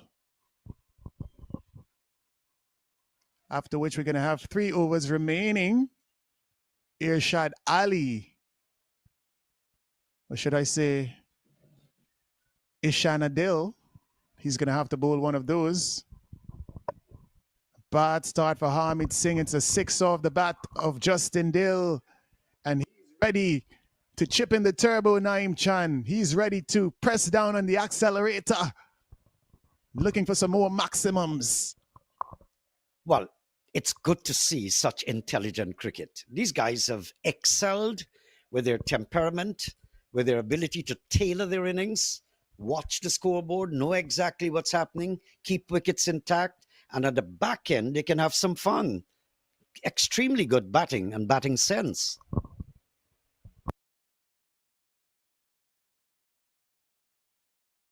Yeah, we must commend the coaching staff of these Tigers. They really look to be a side filled with not only a lot of talent, but a lot of thinkers as well.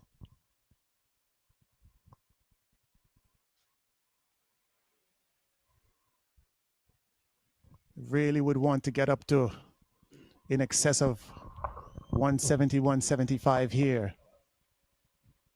Wide of the off stump, big appeal. The keeper goes up. The bowler, Harmeet Singh, he's begging the question. The umpire stretches out his arms to signal a wide.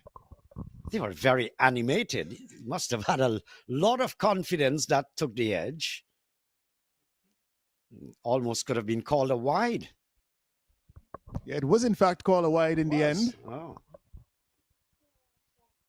But both the keeper and the bowler quite convinced that the batter did get an edge on that. Not so much the umpire. Yeah, come on, Harmeet, let's get this going. You're the international star here. If this is developmental, then the youngsters have nothing to copy. Yeah, he's frustrated.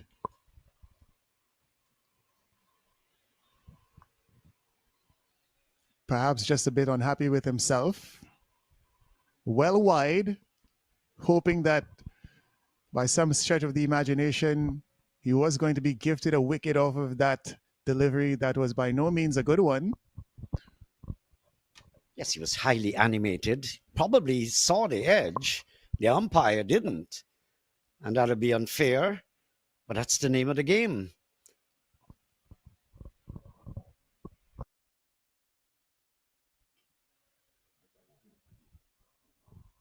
And still a bit of chat. Still having words with the umpire. He's got to put that behind him, Harmeet. Umpire's decision is final. And they don't have the advantage, and Harmeet should know this. They don't have the advantage of the third eye and the replays and all of that. So you know you're going down the wrong road. I mean, to continue the gesticulation, all right, you've expressed your frustration, stop the gesticulation and let's go. Because there's nothing that you can change because you don't have the benefit of the third eye. Yeah, these guys play with a lot of pride. And sometimes, even as I mentioned before, because of their own frustrations with their personal performance, you kind of overreact in certain situations. Still upset with the umpire. That was a wide delivery. The batsman didn't get any bat on it and it had to be signaled accordingly. But Harmeet Singh still very much upset. He's just got to cool down a bit. Focus on the job at hand, which is to attempt to restrict these Chicago Tigers to something that his side, the Dallas Xforia Giants, can chase down. Calm down, Harmeet. I mean, it has happened, what, a minute ago? So just show your maturity here. It must have been unfair for all you know.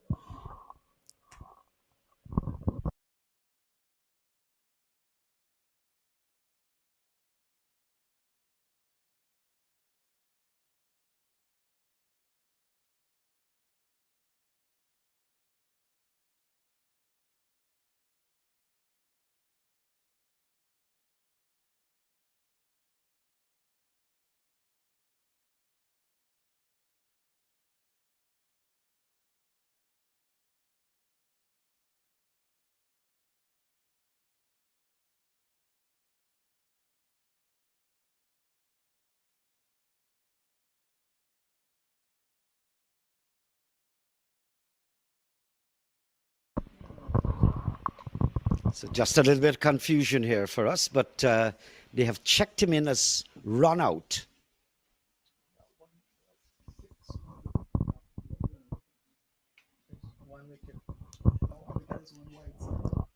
Dill has been full of confidence, this batsman.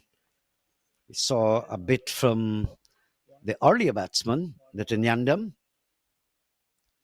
but Dill is absolutely next in line. He has been very conscious of what's happening. He's been very prolific in his temperament, shot selection.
Eighteen deliveries to come.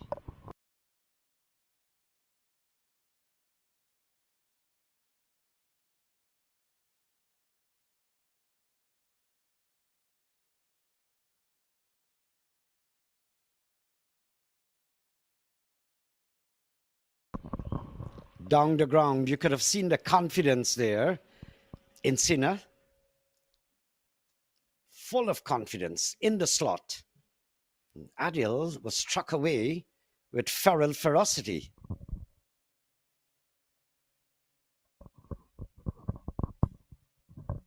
Ishan Adil picking up 2 wickets so far is back to end this spell. And he's greeted with a maximum.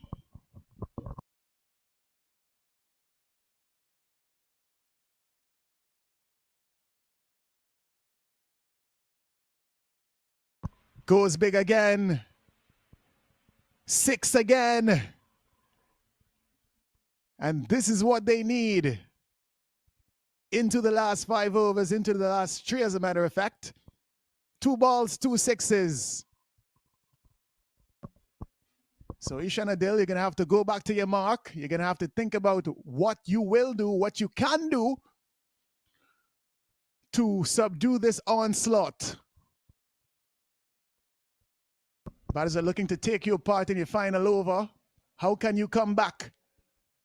Straight, full, bit wide outside the off stump and just a single in the end. This is very controlled batting, and it's being supported by some loose deliveries. And so the Dallas guys are paying the price. They've been very, very intelligent batting. No extravagant shot that looked out of place or out of order. They were all controlled shots. Really has been great batting from the Tigers so far. And not finished by any stretch of the imagination.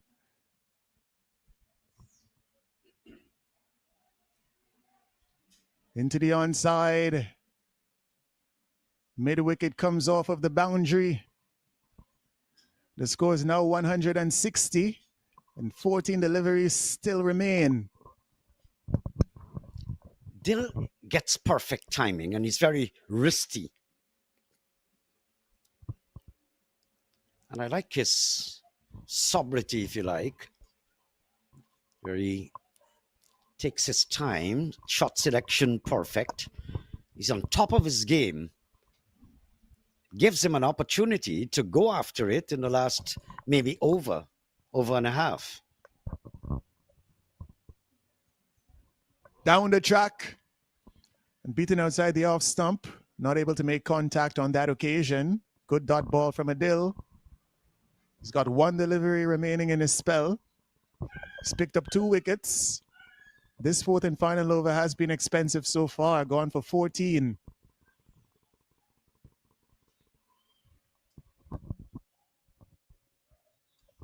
They're 160. We were speculating that they could get possibly to 170, 175. They stand a chance of passing that as well.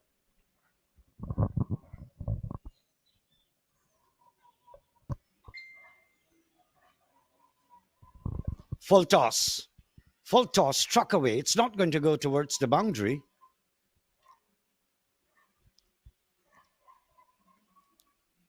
But that's it. Good control hitting.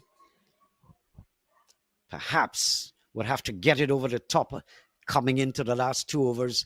I'd like to think maybe an over and a half, where because they know that they have 5 wickets standing, but a new batsman coming in at this time puts him under undue pressure.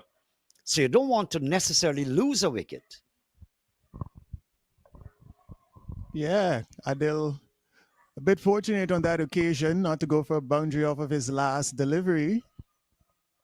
Just 2 in the end, and he now concludes his spell.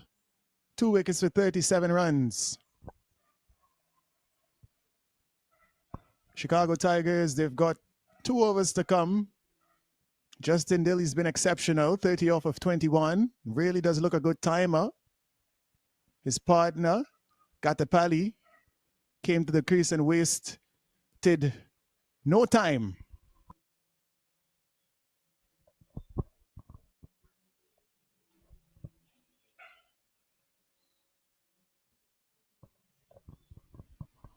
Good running, putting more pressure on the fielding side. So look at that scoring rate. When they started off in the power play, they were almost going at 10 per over. Then it dropped a little bit before the end of the power play, came down to about 8, and they have gone up again. So this is good control, and no doubt the end result, look at it, 163 for the loss of 5.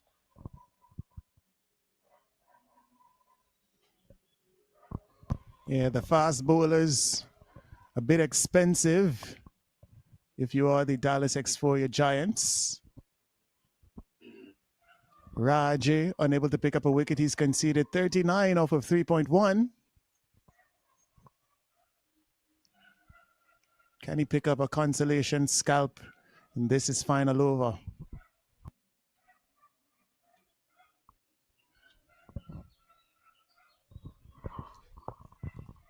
So the fielding side, probably looking at the scoreboard, must be saying, we've lost grip on this one. We've just allowed them to get too far. In the air, will be caught. Yes, it is. So crucial time to lose a wicket. Gatapali, 17 from 7, but a crucial time because a new batsman would have to come in, and there is where Dill would have to realize that he would have to take most of the strike here. Yeah, well bowled by Rohan Raja. We mentioned him looking for that wicket. Didn't manage to get one in any of his first 3 overs. Does so on his final attempt. Quite a simple return catch. And Gatapali, after a bit of a cameo, 17 off of 7, he's got to go.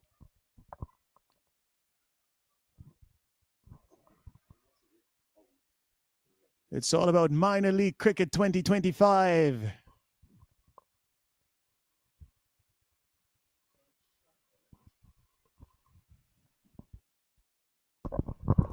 And this morning, when the first game started, there was reports coming from our broadcast team with overcast conditions, but the weather pattern is it's really held out. Beautiful, beautiful sunshine, and I'm in comfort zone. I'm looking at your ecosystem at the back there. Just love it. I used to go hang a pot down there. We call it cook up rice for those people who are not Guyanese hearing this commentary. Yeah, and it's called cook up because you can throw any imaginable thing in that pot. So whenever I see these trees, that's what we like to do.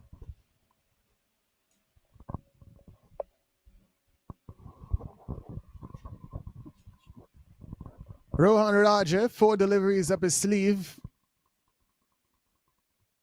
Can he pick up a few more wickets? Driven into the offside by the new batsman. Really did middle it, but straight to the fielder. Just one in the end. So we've got a neighboring field there, not a game going on. Now, we saw a wide this morning, could have gone over to that ground and got somebody out. In that over 4 wides, you remember the name of the bowler? Yeah, we really did. It could have bowled someone at the other ground.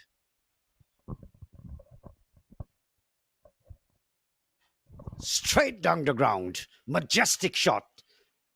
And you can describe it and call 6 because you know the feral ferocity with which that one went off the bat, like a cannon.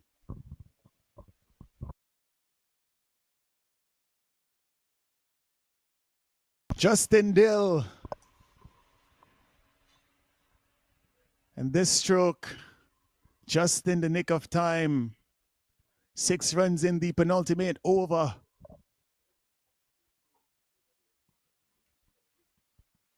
Rohan Raji's almost conceded 50, 46 for 1 off of 3.4. In he comes. Dill is driving down to long on. Are they going to come back for 2? No, says his partner, Chichi.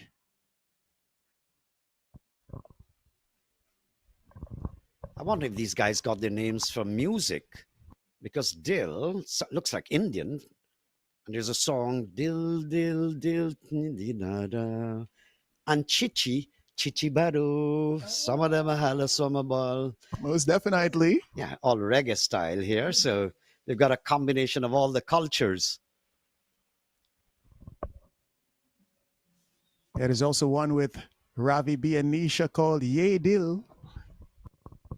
So they've gotten over the 170 mark, 19 overs gone, and here is where the platform is set for you to declare an onslaught. Yeah, I reckon they're going to be happy already being on 172. Any additional runs they can accumulate off of this final over will just count as a bit of a bonus. The chase is going to be on. Once again, the Dallas Xforia Giants, a good all-round side. The bowler that you're looking at on screen, Mr. Sankeet Batula, he finished last season on 20 wickets, the most wickets by any bowler in the minor league in 2024. He's got 1 for 38 today, Naeem. Bad turnaround for him this season. I guess he's got to work his way in, get his rhythm. But he's been losing it all the while since he started out here. How is he going to finish? Final over. Good ball, good comeback there, Batula. In the block hole. And with it's good that he's finishing the bowling. He's had a bad spell. But if he comes back with his experience and try to restrict, especially this batsman who has been in there for a long time, Dill. And Justin Dill is going to be looking for 12. He wants to get a half century. These individual milestones are always very important for these players. Worked into the onside.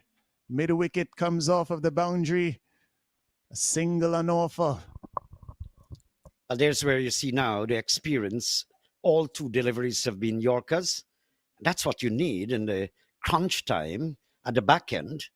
And that's what Batula is doing. So although he has conceded 40, they chose him for the final over because of his experience. Let's see if he can do it. Yeah, no stranger to this type of situation. And a well executed Yorker. That's why he's bowling the final over Naim. Beautiful, beautiful. And it takes a little bit of shame off from the whole picture because I think he was a little embarrassed. 40 runs in less than 4 overs. He has come back and come back very strong. All Yorkers, all effective.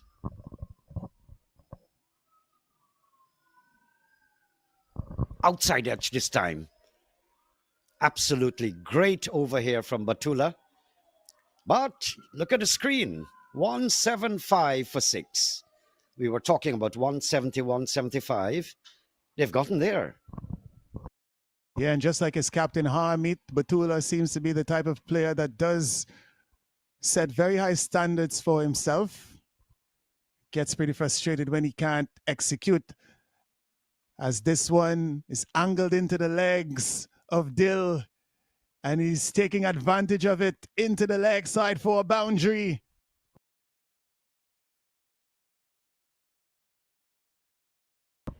Beautiful, beautiful batting.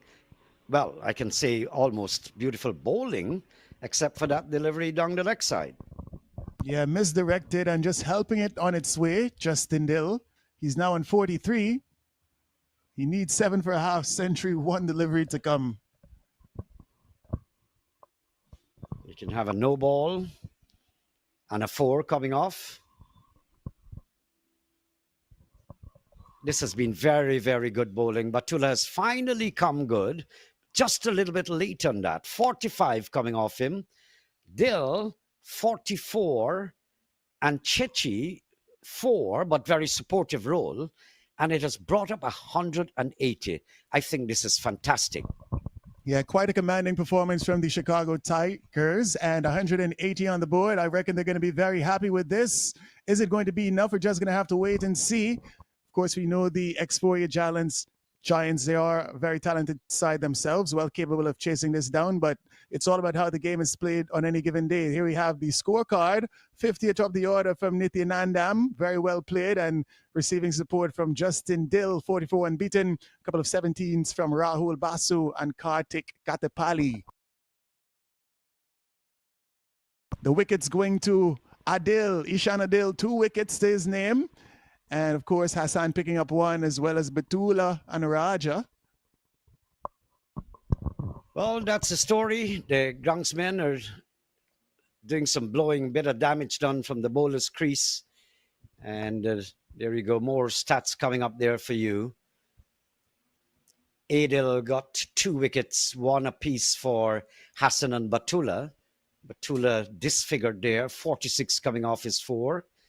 And 1 to Raji. So that's the story, 180. Fantastic score. So the fielding side will be looking for 181, quite a tall order. So that's the story here from the Prairie. We're going to go back to the studio and rejoin you in just a short while.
Minor league cricket action continues here on a Friday evening.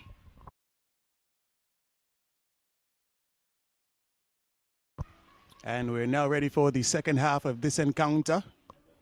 The Dallas Xforia Giants versus the Chicago Tigers. And those Tigers would have batted first and amassed 180 for 6 off of their allotment of 20 overs.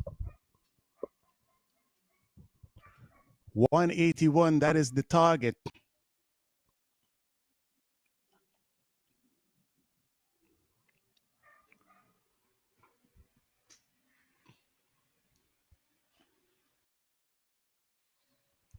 It was a good batting performance from the Tigers. Mitansh Nityanandan leading the way with a brilliant half century. 51 he got off of 40 deliveries. And a brilliant hand at the very end from Justin Dill, 44 off of 27. We're getting ready for over number 1.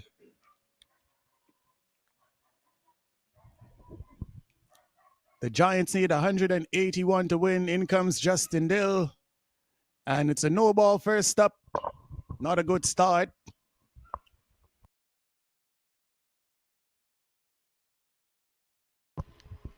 Darwin Neblett here. And of course, I'm alongside my good friend, Mr. Naim Chan. You know, just about 3 years since I first worked alongside Naim. And he really has been a good mentor for me as a young commentator. Have in fact learned a lot. As Justin Dill comes in, this one is cut away but straight to the fielder. I like Justin Dill.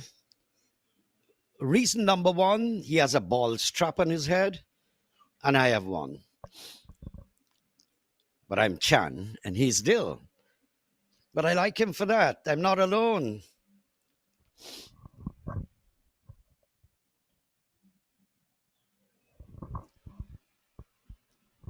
Good delivery. He's kind of lumbering when he's going in. Not a lot of rhythm, but he's right on target. Yeah, not a very aggressive runner by any means, but he seems just to be looking for control at this stage.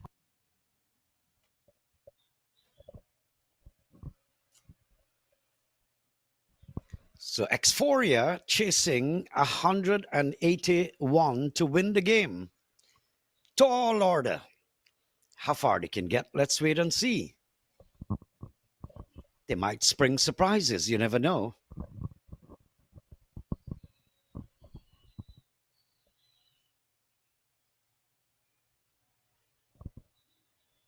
They will need a couple of partnerships and a couple of contributions similar to that of Nitin Yamdam and Justin Dill himself.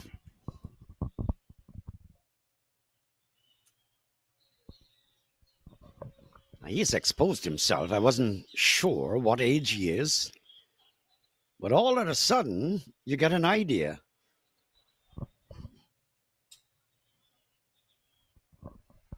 Game on. Let's see what happens.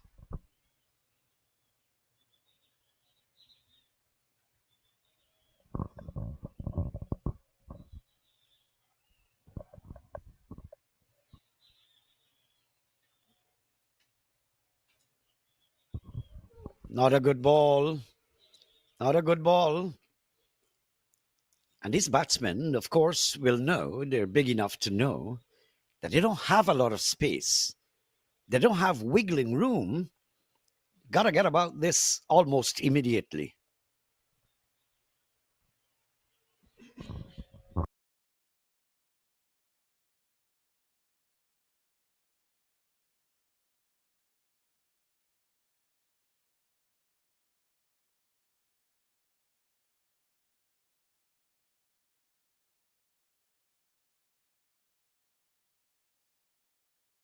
This one is pulled into the onside. A short delivery. Justin Dill going into the mud and being dispatched. Samit Patel, also quite the experienced campaigner.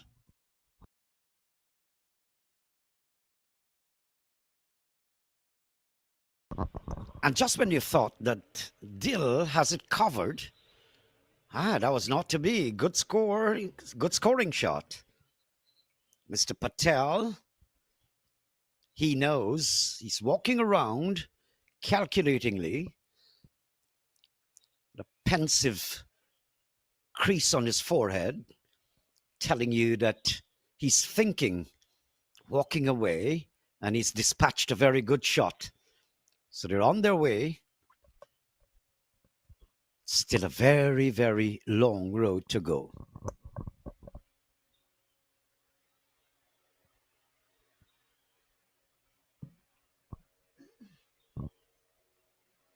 And this one a bit too wide on this occasion from Justin Dill. He's bowling to Smith Patel. 7 runs off of 5 deliveries. And of course, Smith Patel, very talented cricketer who would have also represented India at the under 19 level. As a matter of fact, he's an under 19 World Cup champion in 2012.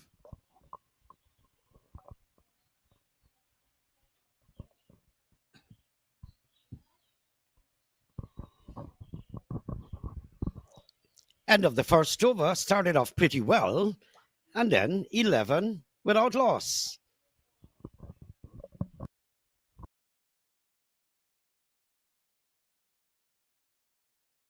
A good start to the Dallas Xforia Giants innings. 11 runs off of the very first over. Justin Dill not ideal first up.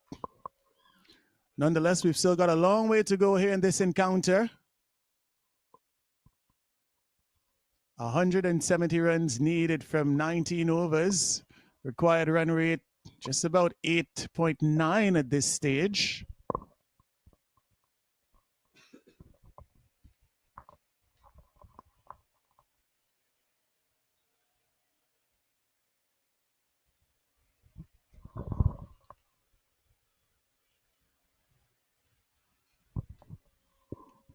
The batsman, Arjun Mahesh, is getting ready to take strike.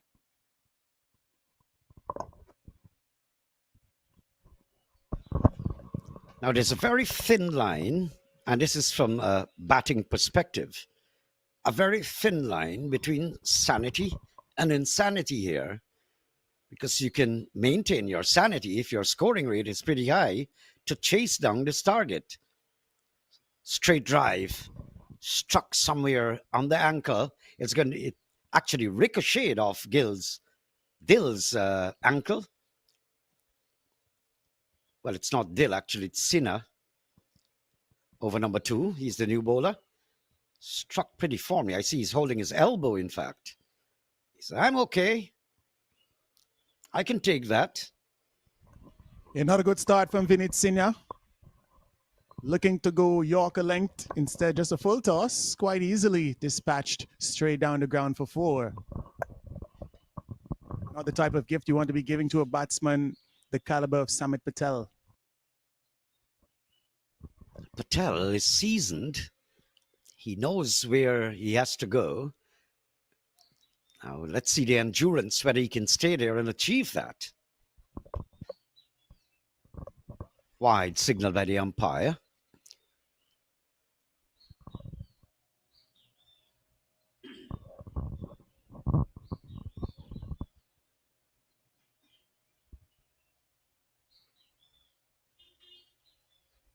Extras have been a plague for most of these sides in the minor league so far.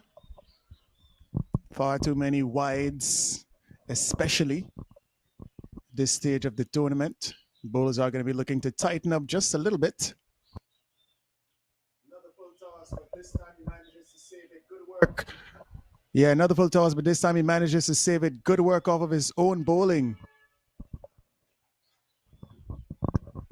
You would expect that these are not tearaway fast bowlers. I don't think, in my opinion, they're even medium or medium fast. So they're just about below medium. So I'd like to think that bowling wides, it means you're not controlling this ball. And that's not a good sign. When you're bowling at this pace, pretty slow, you're supposed to have great control. Too many wides today.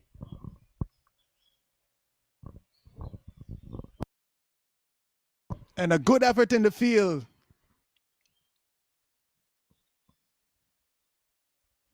Would have challenged the boundary if it did get past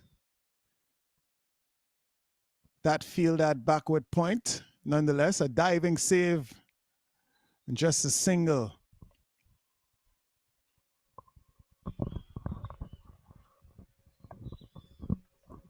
So Mahesh is pretty new at the crease. He's just had that solitary delivery. Patel has had 9. So he's going pretty well. 13 off those 9s. 13 of those 9. And so he can keep it going like that and just keep building the score. If you can get maybe to 40s, 50 runs without losing a wicket, you would have done excellent within a 6-over region. Wouldn't be bad at all. Yeah, you need to give yourself the best chance of having that launching pad at the end of the innings, keeping wickets intact. It's integral to your success in any run chase.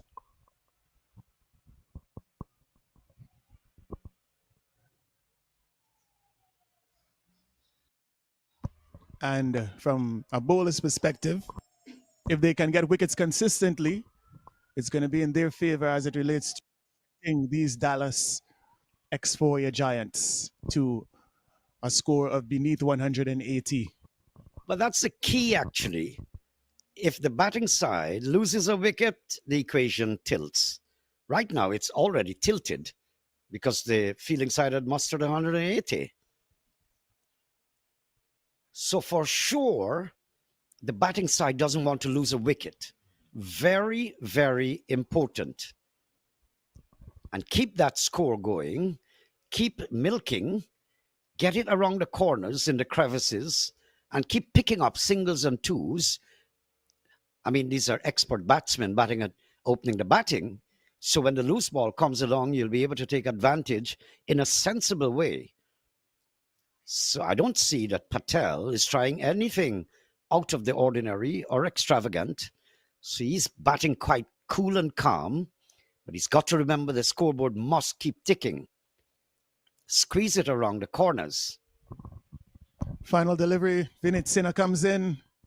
It's a full delivery, and this one is driven gracefully through extra cover. 4 runs off the bat of Smith Patel. A handsome stroke if ever I've seen one. He now moves up to 17 off of 10. The score after 2 overs, 22 without loss.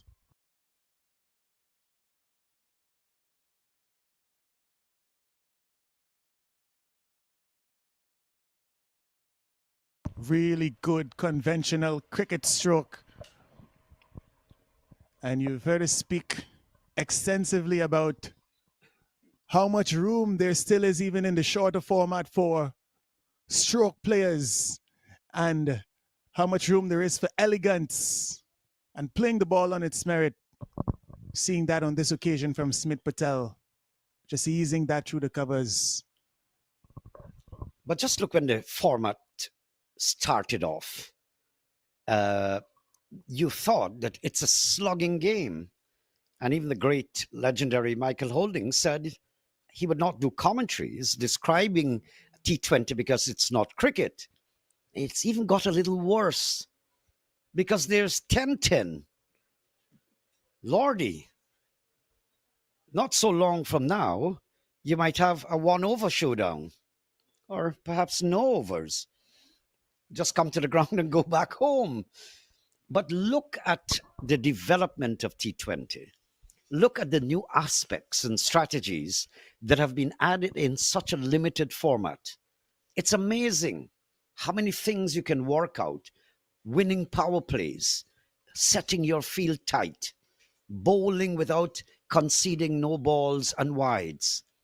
So many aspects of the game that have developed over the past years. Yeah, most definitely. And this one beats the bat and he's bowled. Got the pally into the attack and immediately picks up a wicket with his first delivery. And the Tigers are fighting back. Arjun Mahir, she's got to go. First wicket goes down. And the Dallas Xforia Giants find themselves on 22 for 1 in over number 3. Well, that's what I was talking about. If these two batsmen will be able to hold the fort, the minute you lose a wicket, you start to get daunted and you start to lose confidence in your chase. And it's going to be showing on their body language in a short while. You'll see it. Excellent 51 from Nityanandam of just 40. Then Dill, magnificent control, 44 of 27, the two principal scorers. And Adil 2 for 37, the star bowler. But he was struck around for a while also. And now you have Patel. He's not out there on 17, looking well set and confident. But the major factor here is losing wickets. If you lose that, you become daunted. The chase becomes harder for you. And stepping out at number 3, one of the experienced players is the vice captain, Mr. Akarshit Gomel. He comes out to join Smith Patel.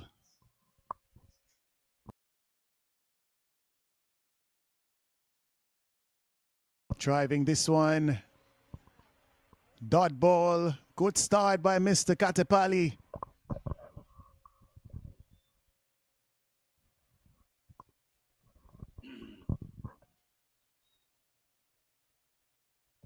Back to the bowler.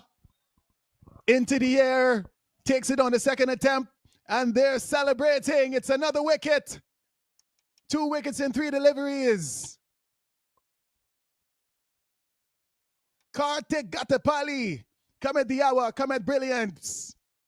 He's putting up his hand and doing a job for his captain here today. Dallas Xforia Giants, 22 for 2. After 2.2, it's all twos. Naim Chan. Yeah, Desmond Tutu. Yeah, look at this. And good recovery there from the bowler. It ricocheted out of his hands, and then he went back, and not a great attempt, and took the catch. Good comeback there from him, Gadapali. So 2 wickets falling with a score on 22. And just as I mentioned, it becomes harder and harder because it's a tall order, even with all the wickets standing. Losing 2 gets it worse. Yeah, good bit of feeling off of his own bowling there. The first attempt just taking a bit of pace off of that one and making the second attempt and securing the catch quite easy. Brilliant stuff. It's a maiden double wicket in the making so far. 3 deliveries, no runs, 2 wickets. His captain and his teammates, they will be imploring him to finish strongly here.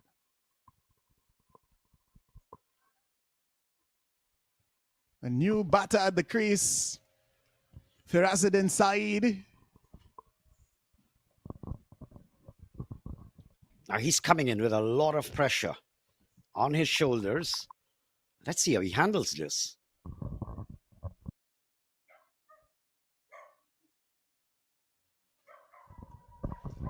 And good move. I like the captaincy here.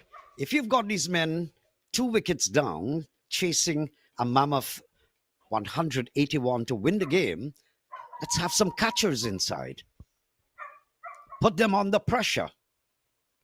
This is a spinner going away from the right-handed batsman. Try maybe a silly point.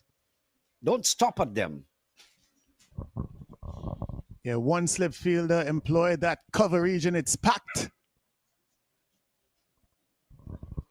The batsmen will start to become negative because of the circumstances. So you have the luxury, the fielding side, of applying more and then more and more pressure. They're allowing you to do that. They're creating the environment and the atmosphere for you to attack, get more aggressive. Nothing is wrong. If they start hitting it out, then you slack. Yeah, with the natural movement away from the right-hander, essentially the bowler's just forcing the batters to hit against the spin, hit into the leg side. 3 overs have been completed. The Dallas Xforia Giants in pursuit of 181. They are 22 for 2. A double strike in favor of Kartik Gatepalli. Well, I've never seen a tiger laugh, but I get the distinct impression that the tigers here are laughing inside of their minds. Not sure many people have seen a tiger in Chicago. Well, my grandchildren came to Guyana. They wanted to see a donkey or a horse. I stopped one of the, we call them dray car drivers, the horse, paid him to allow the kids to touch this horse. Quite an experience for them. Yeah, not too many donkeys in the garden city of Georgetown these days. A lot in the country, though. And especially around election times, you see them. Yeah, a few parades here and there.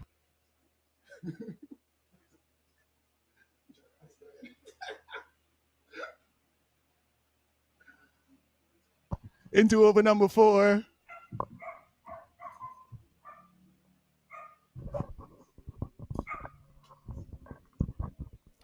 Brand new over, 23 for 2. So the pressure is building all the time, constantly, progressively, getting at the batting side. It's biting deeper and deeper. Let's see what Y. Patel can offer. What does he have in the bag to keep this pressure going? Yash Patel, right arm finger spinner. Slender, tall figure.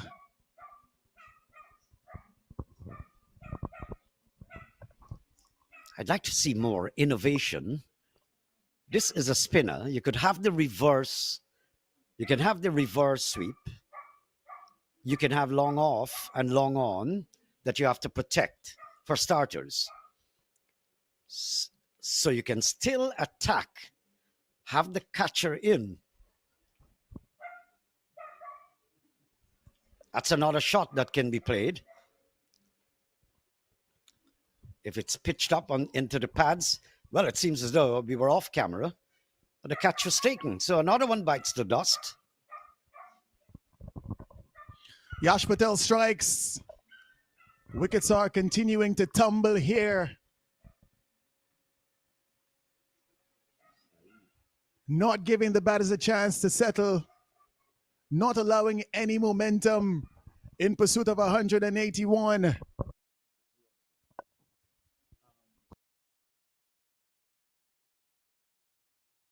So Saeed is the batsman, am I right? Yes, I know. Saeed is out. So the story unfolds again. Pressure, pressure, pressure. And the more it gets to them, the worse it becomes. The picture is being painted. The equation is already being set.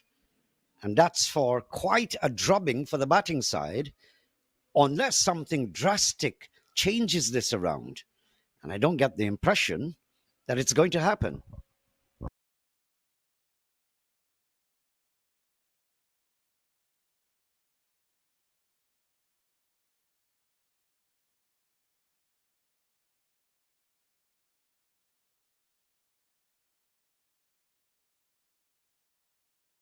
In comes Parvish Ahuja.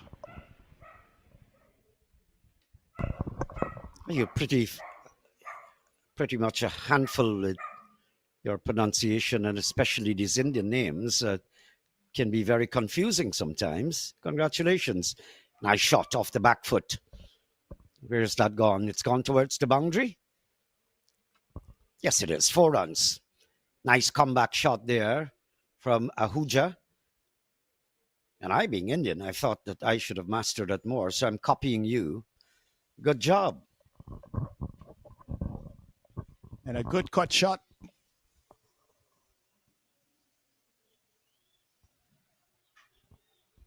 So two Patels in this game, one at the moment batting, one bowling.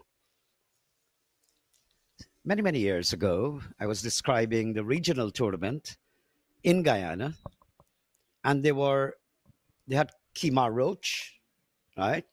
They had another roach, and I think another one, like three roaches. And I said, we have an invasion, a roach invasion in my country.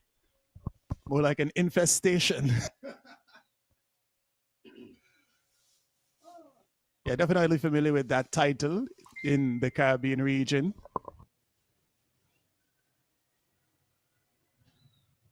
Kemar Roach has been quite the outstanding fast bowler for the West Indies for many years. Yes, he's given marvelous service. Just checking through the fastest bowlers in the world, and Fidel Edwards is right up there, right up, close to the 160, 61 kilometers. Yeah, Gatapali back into the attack. He started with a maiden double wicket. This one is being pulled into the leg side by Ahuja, bringing Smith Patel back on strike. A wealth of experience he's got, Smith Patel. And if they're going to get anywhere close to this 180, I reckon he's going to have to play a big hand here, Naim.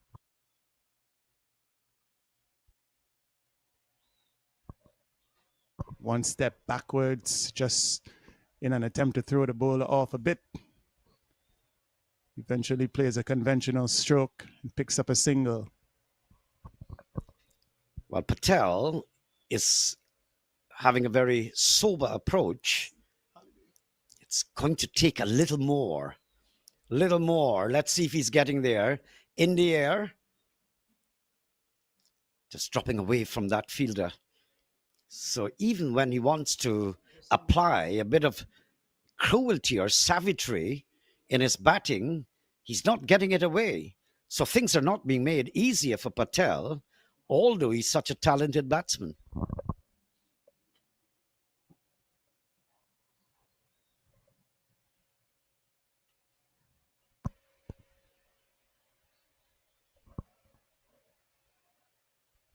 Now the fielders are all encroaching. They're keeping in there because the power play is on as well. So you have a restriction in how many men can be outside of that circle. And in so doing, they are crouching on this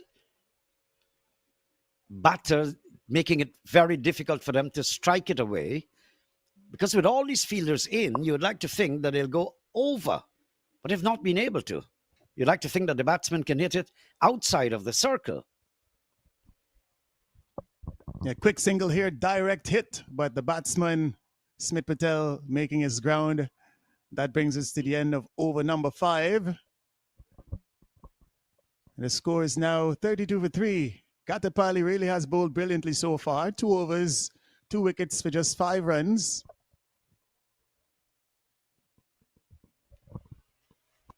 A bit of impetus needed from the Dallas Xforia Giants.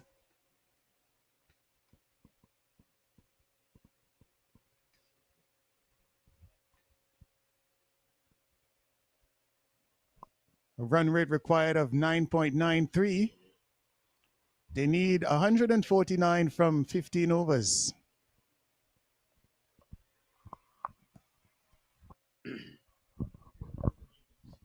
So this is over number 6. After 5, the Chicago Tigers were 41 for 2. After 5, 32 for 3. Dallas, Xforia batting. So not a big distance between the two achievements. But the big question is whether the batters out there and inside of that pavilion have got the caliber and ability to turn this around like the earlier side did, the Chicago Tigers.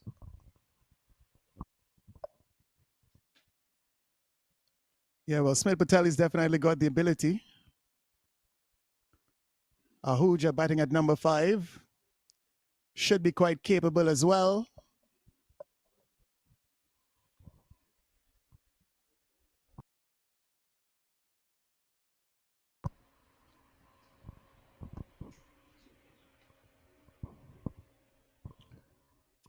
Vineet Sinha back into the attack for his second over.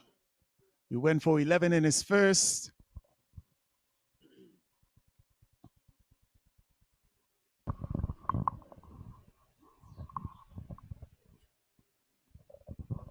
Not a beauty there, Sinha. Pitched up, choking the batsman, but he got it off the meat of the bat.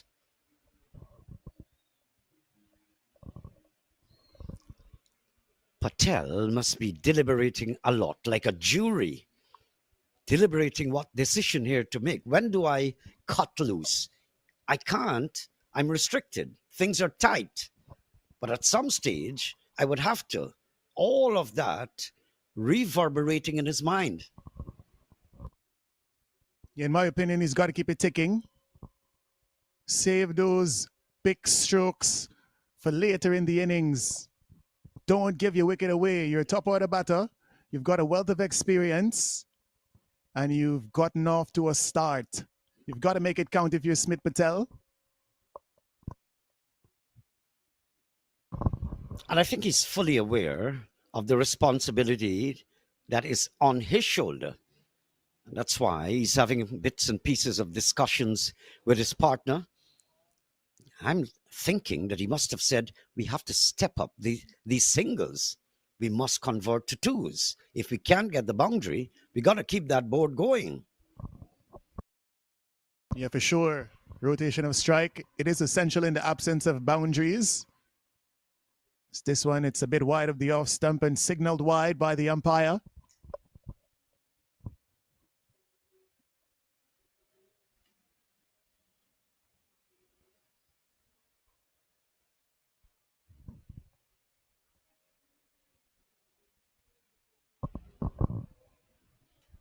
Vineet Sinha halfway through his second over. Extras have been in play for a lot of the fast bowlers. What he needs is control, accuracy. This one a bit wide. And smashed into the boundary for 4. Good shot. He got it. It was short in the first place. So that's the first bad thing. And he capitalized, came onto the front foot. And the good thing in his calculation, he struck it over the top. There's no one at the sweeper position, so it became easy going and easy picking. Yeah, that's what you call a freebie. Way too much room outside the line of the off stump for any top order batsman. And Pahuja making the most of that opportunity to score a boundary. 2 deliveries to coming over number 6. In comes Sinha.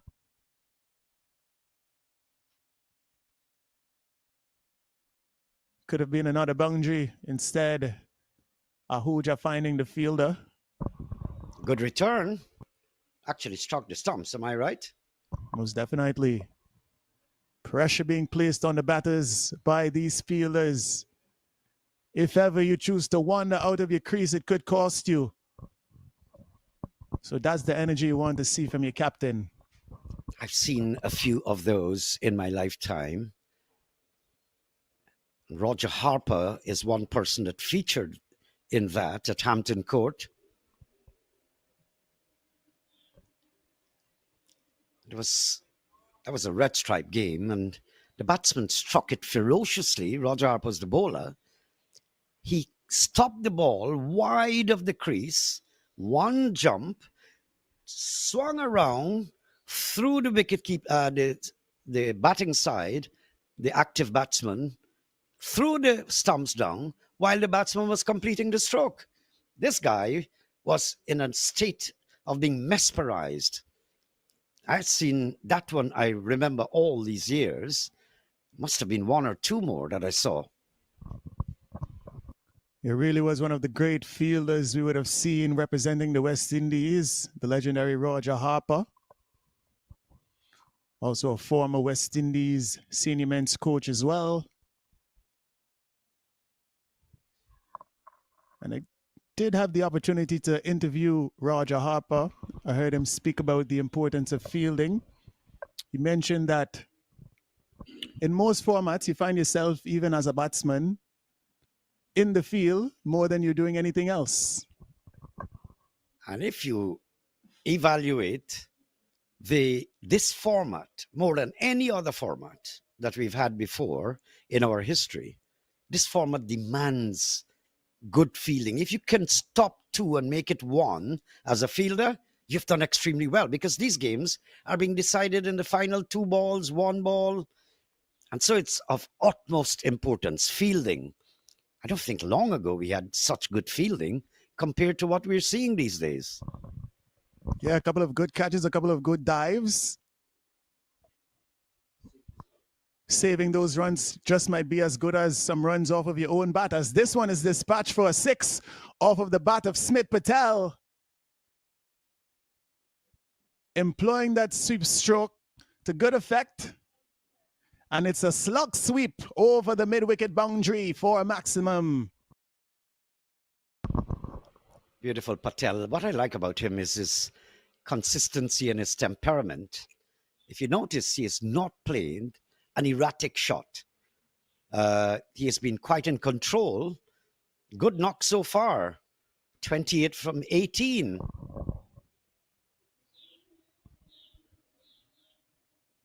Rahul Basu not off to the best of starts. New ball into the attack. And the Dallas Xforia Giants batters just looking to unsettle him.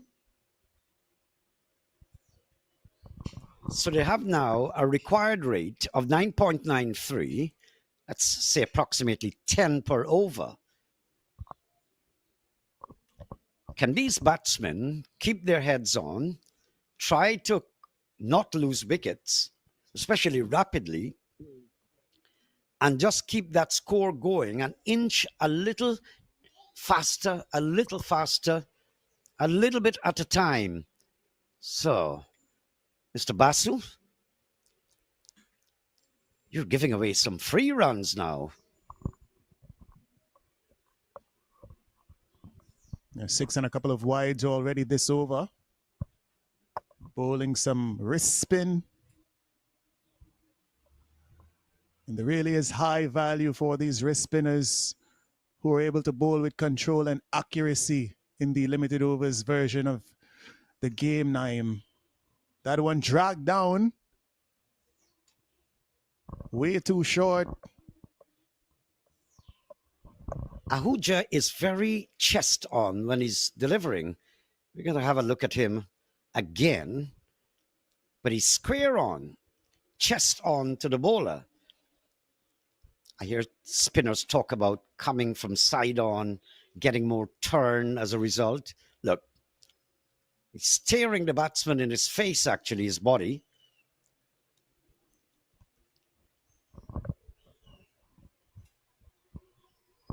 End of the over. 7 gone. Dallas Xforia Giants 52 for 3. So that required run rate stays there, 9.92. So they're watching. It's so tentative.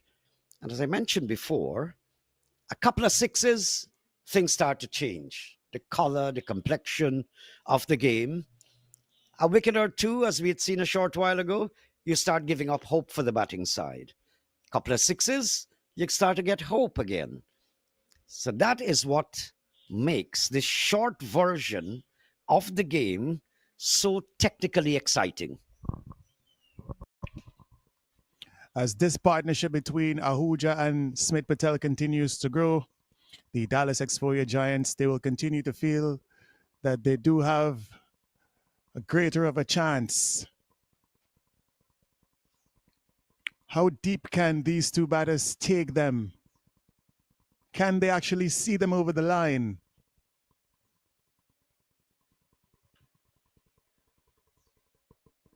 Did see a couple of batters from the Tigers play some exceptional shots, coupled with good temperament to actually get up to that total of 180. Similar performance is going to be required from either of these two if they're going to come close to that total, Naim. And Patel knows what's being asked of him here. And I see that Ahuja, is displaying an attitude where he's making you understand and think that he's giving the supporting role. He's not ultra aggressive. In fact, he's not aggressive at all. And he's leaving that to Patel, who has more command in his technical know-how or repertoire to take this field and take the bowling apart. So good calculation, good work from the two batsmen. It is these inventive strokes that I don't like. Running away into your offside, the ball could have gone on straight to the stumps, and you would have looked as though you're foolish. Yeah, a bit of improvisation there from Ahuja, wandering far across his off stump. Early, without knowing where the ball is coming. If that had gone to the stumps, it would have been out.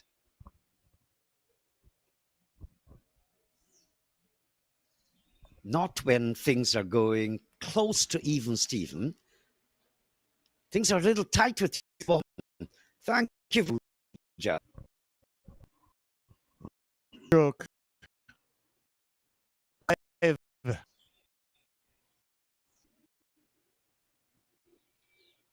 Is asking them to get everything correct, dotting all the I's, crossing all the T's.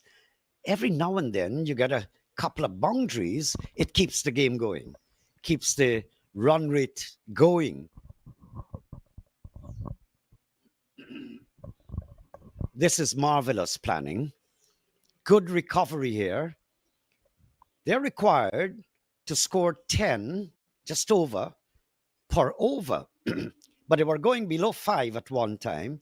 They're up to 7.43. So the pitch is not looking too bad if they can continue in this vein. And every now and then you pick up a boundary, and all these twos and ones must be taken. Yeah, Ahuja now on 20. Both batters, you would consider them to be well set. As a big appeal goes up, Patel is struck on the pad. They scamper through for a leg by. The umpire is unmoved. So Hale was interested. As we see the replay, pitching outside, impact in line. Where was that one going to go? But look at that. It's almost comedy. So Hale was busy appealing and could have put some pressure on the batsman by going straight to that ball.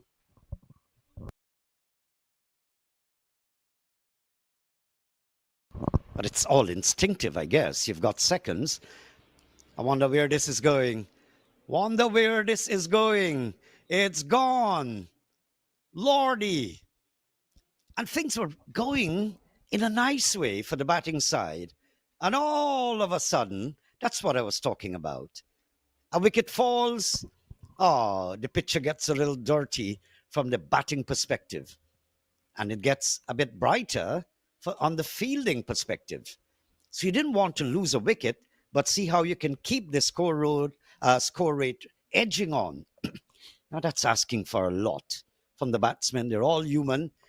And this impeccability that we're asking for, it's always so difficult for them to put together and get.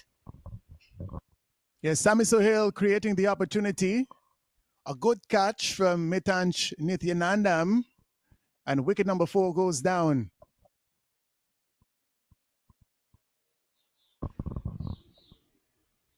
8 overs officially complete. Dallas Xforia Giants 58 for 4. They need an additional 123 runs off of another 12 overs for victory. The required run rate, a bit over 10.25 to be exact. But look what a wicket does. I was talking about the complexity of the game changing. Look what it has done. They've all come together, the players, a little animated, energetic, as though it's a shot of steroid. They hug, they chat, they smile because a wicket has fallen.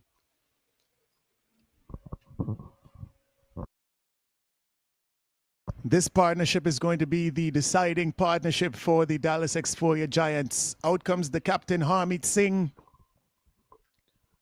He's joining the settled, the experienced the talented Smith Patel on 30 off of 20. Parvish Ahuja, after giving himself a good start, wasn't able to carry on. He's dismissed for 20. Wide of the off stump once again from Gatapali. The batsman reaching, getting bat on it. No run on offer.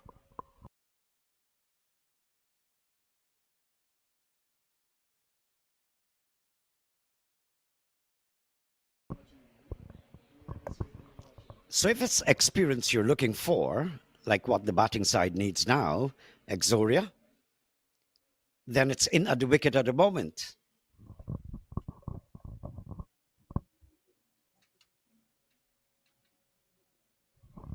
And you can see what the plan is. We got to recover. The batsmen are saying, we got to recover. So we've got to be as constant as the Northern Star and play according to what is required. Keep edging on. Now look at that. Run rate has dropped. They were over 7. It has gone down. That's what a fall of a wicket does. Most definitely, wickets continue to add pressure in any run chase. Every time a new batter has to come to the crease, there really is a good chance that he might need a few balls to get himself in. A lot of these batters these days can actually go from ball 1, but those are the extreme talents. Most batters do tend to take some time to get going, as Harmeet Singh is working this one for a single. Well, at this time, it's a minute to 6 o'clock in Guyana. The game should have been over in normal circumstances, 3 hours. But the first innings took quite a while.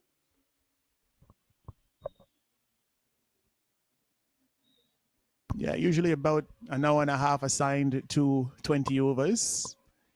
And just about 2 hours taken to complete the Tigers' innings. Good. That's what you need.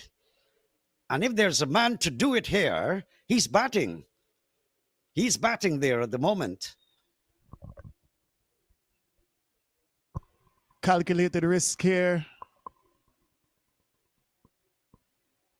He's batted well so far. Smith Patel waiting on these opportunities to score boundaries. Not by any means going after every delivery as yet. And a well-executed shot over the ropes for 6.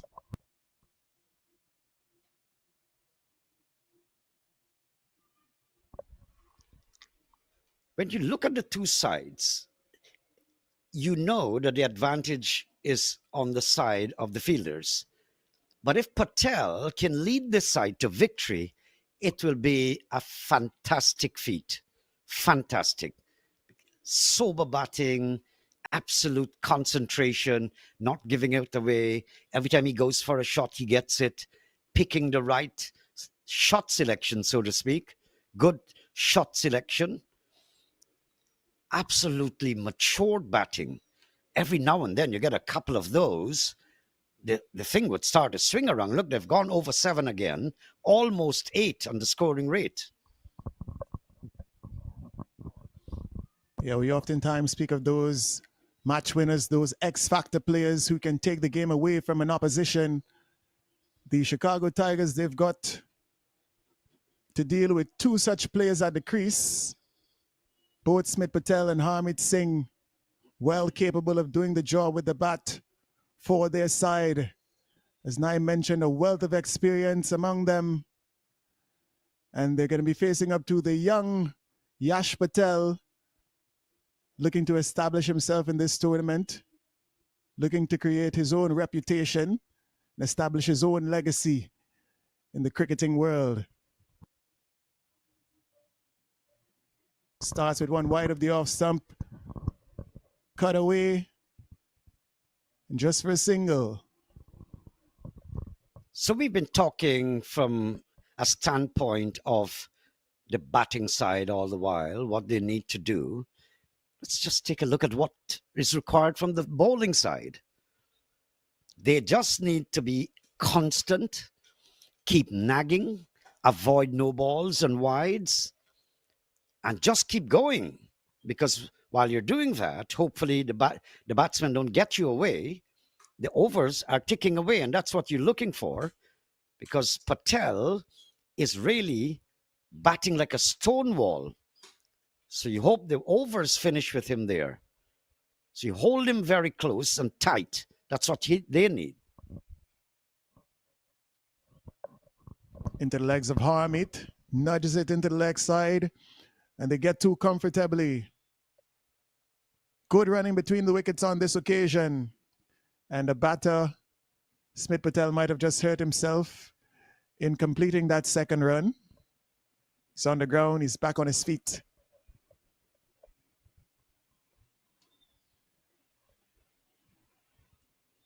Two deliveries so far from Yash Patel.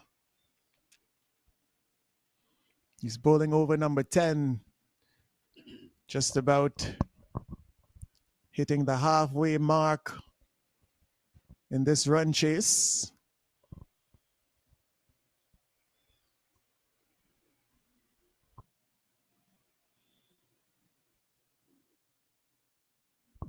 Good stuff, Patel. Keep it there. But I simply admire the temperament and plan of the two batsmen out there. They're working diligently. So they need to keep going and get that run rate gradually increasing. They're just at the halfway mark. 10 overs is a long time and lots of deliveries left. Keep going.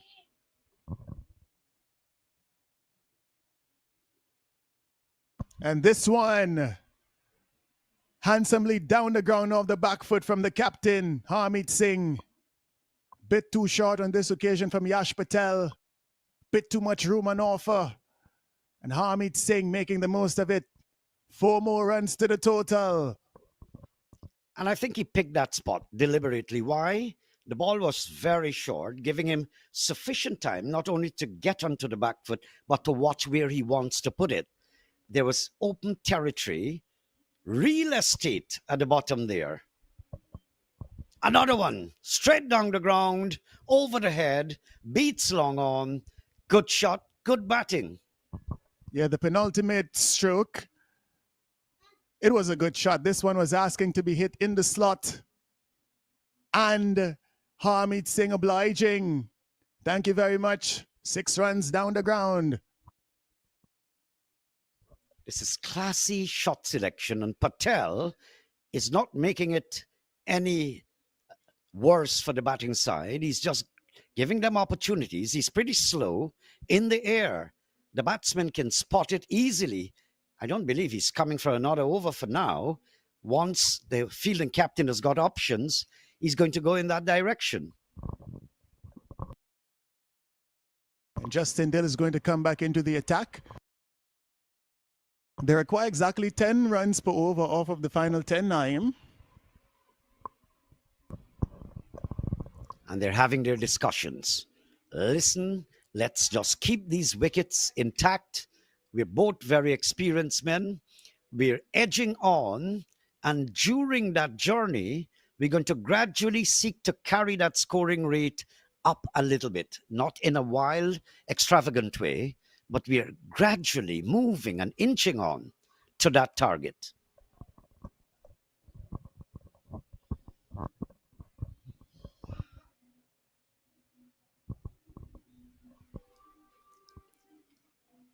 Oh, beautiful 4-run signal by the umpire. Now, Mr. Dill, you've got to work things out here. It's all pretty complex. At the moment, the fielding side, I would like to think, has the upper hand. But looking at the sensibilities of these two batters gives you the impression, let me just not pass judgment yet. Let's wait a little more. And that's what is making the game such a splendid event out there. That's a bad miss there by Patel. It was short enough. He got back, just lost sight of the ball, I think, but had enough time, short enough, to get into position and drag that away. Yeah, the previous delivery picked the gap quite nicely on the offside. This one just striking him on the body.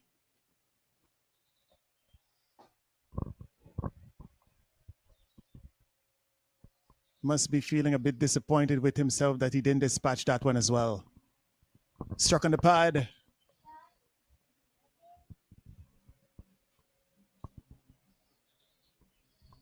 Single in the end. No signal of leg buys, which suggests that he did get a bit of an edge onto that one.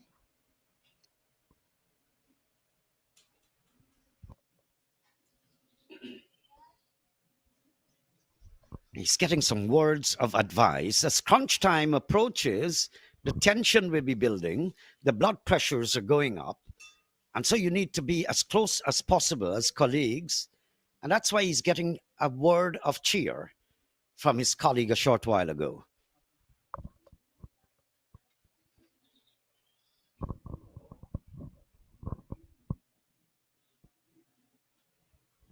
I like this game. Fantastic.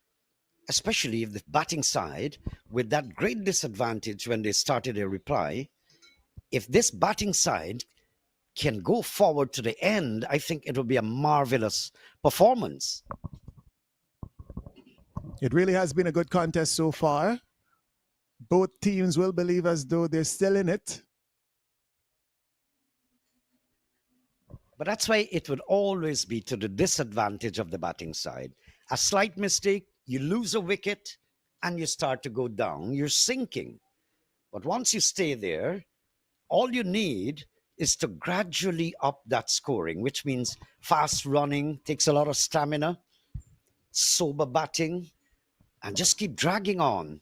Carry it to 9 in another 2 overs if you can get it up to 9. But the effort will be big. Big because it will take stamina. It's a lot of running. I don't know how fit these guys are. I mean, all of them have jobs working. They're all sitting in air-conditioned rooms, cars with air condition. We run in the sun. We eat in the sun in the Caribbean. So the likely thing is we will be fitter, I'd like to think. Final delivery of over number 11. In comes Justin Dill. Harmeet Singh is working that down towards long on. 1 run to complete the over. And the score is now 89 for 4 off of 11. 92 runs to get off of 9 overs. So the required run rate now 10.22. But all the while, 3 overs ago, their run rate was just over 7. I think they've done well to bring it up to 8.09. The required rate is 10.22, but you can get there. Smart batting, intelligent batting, sneaking around the corners, getting 1s and 2s, and suddenly a big shot for a maximum, a 4. And it starts to climb. But as I said, these are human beings out there, the batters, and that's an impeccable plan that I'm laying out. And it's not easy to achieve that plan because of the human instinct.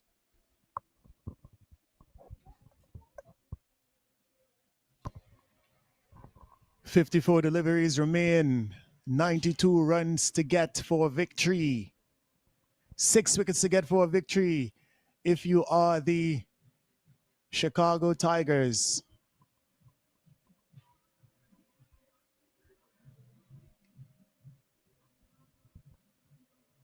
It's been action galore in the minor league cricket 2025 here today. This one is driven, picked up on the offside boundary.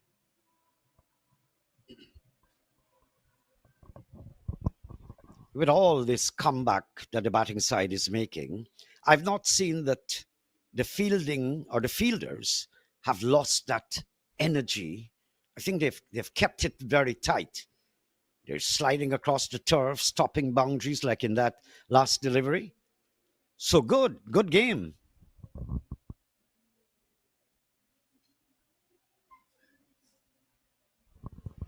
But if I have to describe, these teams are strange to me. It's not my country playing, so the element of bias is not there in my mind. So, but whenever I have to describe something like this, I'm sympathetic if the batting side, with this uphill task and requirement, like you feel good if they come back and win this. Marvelous. Yeah, most people, when there's no sentiment involved as it relates to actually want to be backing, really would choose to favor the underdogs. 11.2 overs have been completed. Sami Sohail is in. Smith Patel is pulling that one into the leg side. Just a single in the end.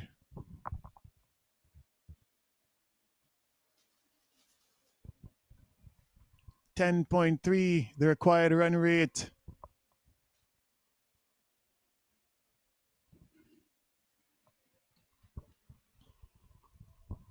And the Chicago Tigers, they've utilized 6 bowlers so far. They've got 8 overs to come after this one. Who's going to be bowling those 8 overs? As an appeal goes up from Sami Sohail, umpire not interested. To me, it looks as though the batter would have been struck just outside the line of the off stump. So no chance of him being given out LBW on that occasion.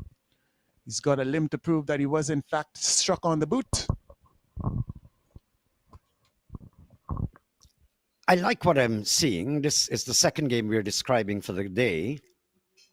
There is an air and an element of camaraderie, friendliness.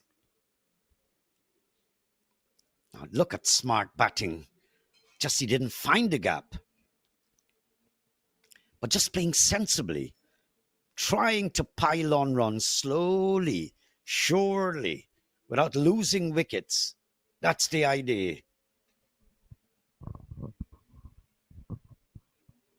Yeah, slow and steady wins the race according to the tortoise.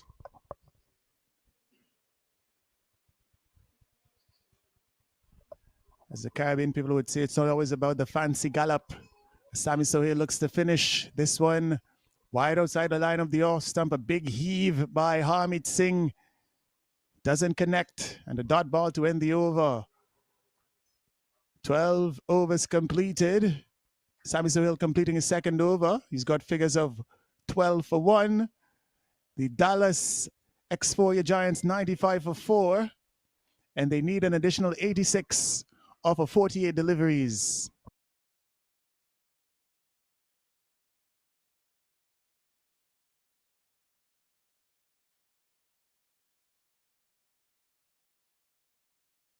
Gatapali, the pick of the bowlers so far. 2 for 15 off of 3. He's got 1 to come. And a couple of overs in the breach for Sami Sohail and Yash Patel, both of whom have already taken a wicket themselves. Smith Patel eyeing a 50 here. He's 47 off of 32. The captain has joined him. And very quickly, he's moved up to 18 off of 12. So good disciplined performance here by these two very experienced campaigners representing the Chicago Tigers. 181 is what they need. Still 86 runs shy. Good shot. Good fielding. Nice, sharp return. Yeah, good cricket out there. Prairie ground. We're enjoying you. Quick hands on that cut stroke. Usually you find wicket keepers with very fast hands, but not able to evade that fielder, Smith Patel, on that occasion. This one is nudged into the leg side for a single. Just might be looking to get to that milestone and then be a bit more explosive after doing so. But if the batting side wins this, I'll feel really good because it will be a marvelous display of batsmanship. Not aggressive, Not necessarily elegant, but sensible. This is tailor made stuff. Good, intelligent batting here. They're just bordering on that 100 mark. And once they get over there, it's a little kickstart. Your confidence starts to build. Big one. All the way. This is going to carry, I think. You did it? Or he's caught. Ah, Lordy. Yeah, carried all the way to the fielder on the boundary. Not enough to clear the ropes. And Karthik Gatapali, his dream day continues. He picks up his third wicket in his fourth over, looking to finish his spell. He's now got figures of 3 for 16. Doing the job for the Tigers. I think I've talked too much, giving them hope. They were batting so well, but it's the human element. You'd go wrong, even if it's a flick of a finger, and the equation changes. That's the funny thing, and the great thing, and the exciting thing about cricket. When the Giants look back on tonight's performance, they're going to realize that they would have been losing wickets too consistently in this run chase.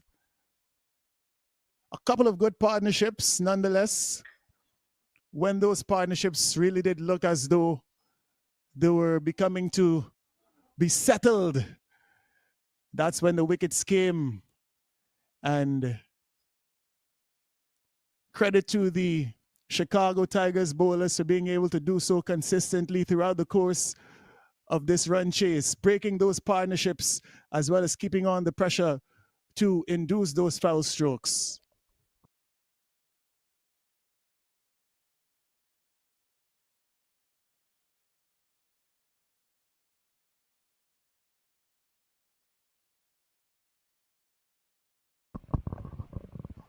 I had a feeling side wins. This guy here, Gatapali, would have played a hand.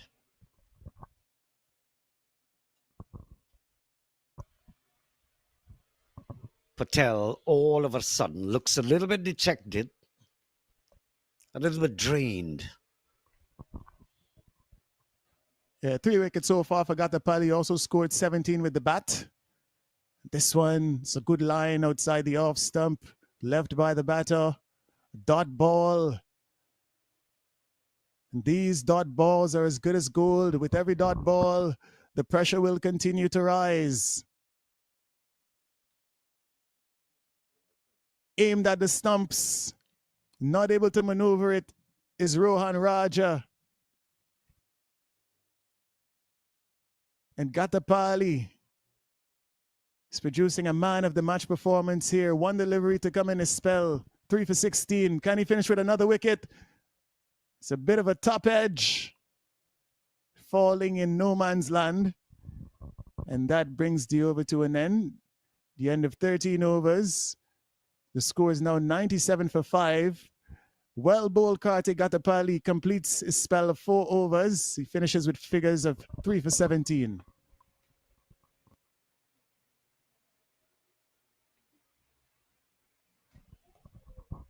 Well, it took the words out of my mouth, actually, when you said man of the match award, because he scored that valuable 17 runs and has come back to take 3 wickets and look for how many runs? 17. Fantastic. That's your scorecard. Nothing so fascinating except for consistency by Patel.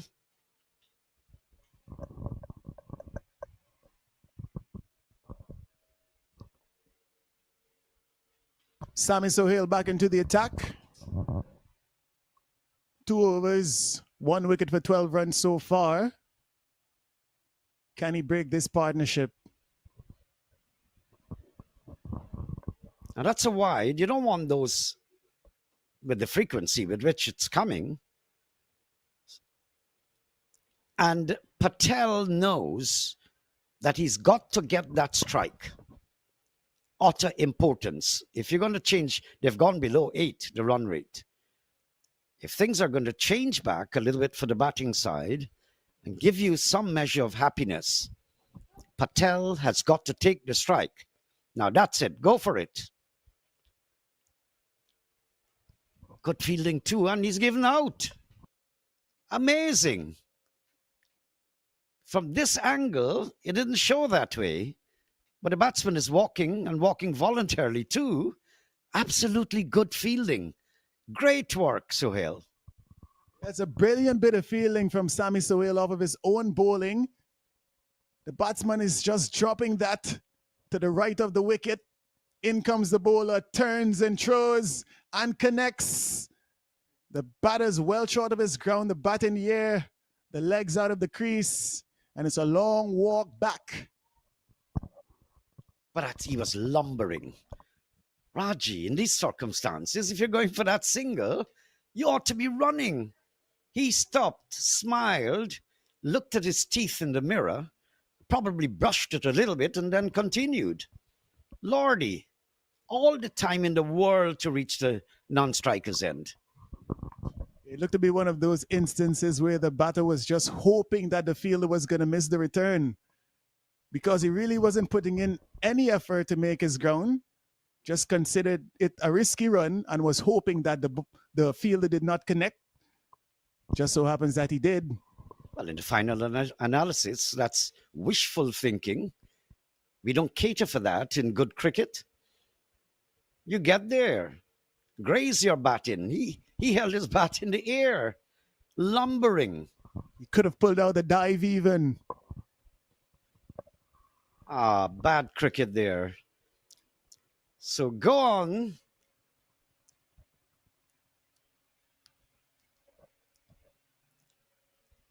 Go on, Tigers. Take this away. Out comes Sankit Batula.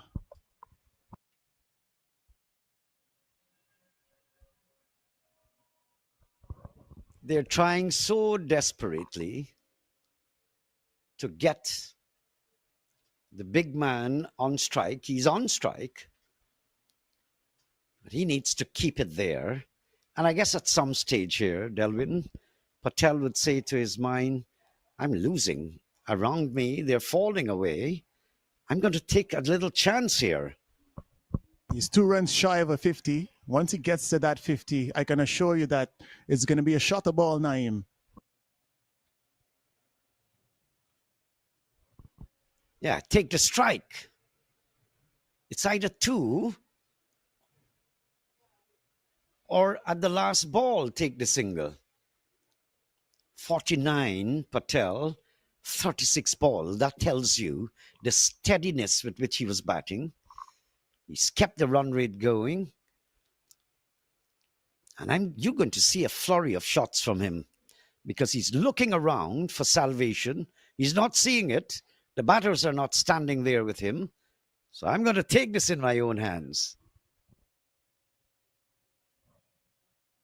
Scooping this one over the bowler's head is Batula. Picked up by the fielder at long off, just a single. He's got some long levers, Sankit Batula. Quite a tall figure. Fast bowler by profession. Quite a skillful fast bowler at that. He's got a job to do with the bat here today for his side.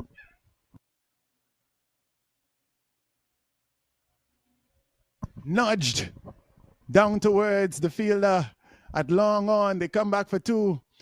And it's a remarkable half century from Smith Patel, the experienced campaigner. He's represented India at the junior level. He's now representing the United States. And in this minor league, he's come up trump with a half century, 51 off of 37 in the very first match of the season. So the last ball of this over from Sohail. And let's look at Patel, who has displayed absolute intelligence. Whether that intelligence will keep active, he needs to get a single. This is why the fielding side should come in to save that single. Well, I can't quite see what's happening out there. Now they get the single. In fact, he gets four. The fielding side would say, have the four because we're going to be bowling to Batula in the next over.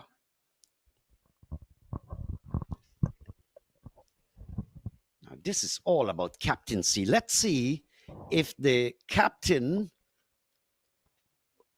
of the fielding side will squeeze Batula and prevent him from getting a single. That will be important. That's the next move that I'd like to see. Batula is on strike. Squeeze him, block the gaps. If he wants, let him go over the top. But keep him there on strike, restrain him from scoring singles to give Patel the strike again.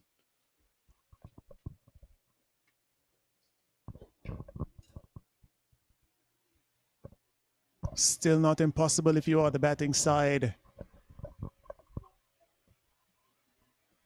It's going to require a lot of skill as well as a lot of mental prowess if they're going to get over the line. Come, Mr. Captain, block these gaps.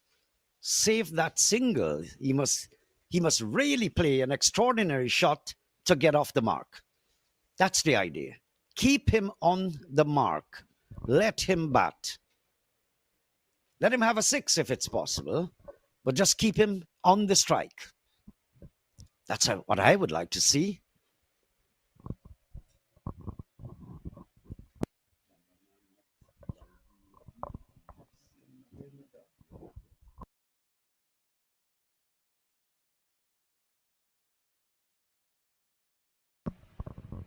Getting ready for over number 15.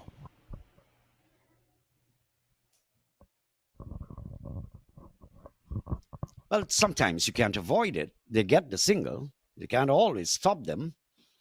But you've got to try and keep that guy on strike. That didn't happen. Vinit Sinha, he went for 19 runs off of his first two. Economy rate of 9.5. He's definitely going to want to restrict these two batters to less than 9 runs this over.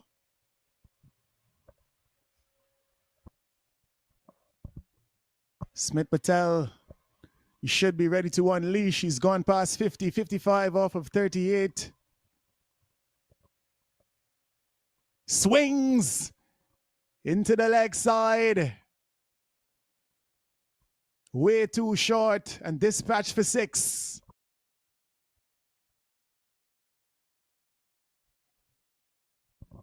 This is what you expect from Smith Patel. He's been there for quite some time. We could have sensed that he was just buying his time now, waiting for his opportunities. Now well settled, and this is his moment. He's choosing to go off of this Vinit Sinha's over. This guy is a cricketer, Patel, and you can see the experience coming to the fore.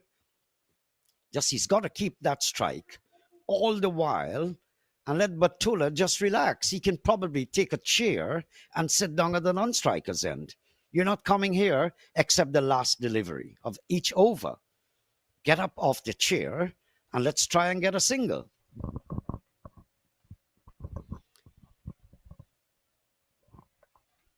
Perhaps a bit of change in equipment as we review the scoreboard. Dallas Xforia Giants, they find themselves on 113 for 6, 68 runs shy of their target. Got just about 34 deliveries remaining in which to get an additional 68. So my mathematics tells me that that's exactly 12 runs per over. 2 runs per ball, Naeem.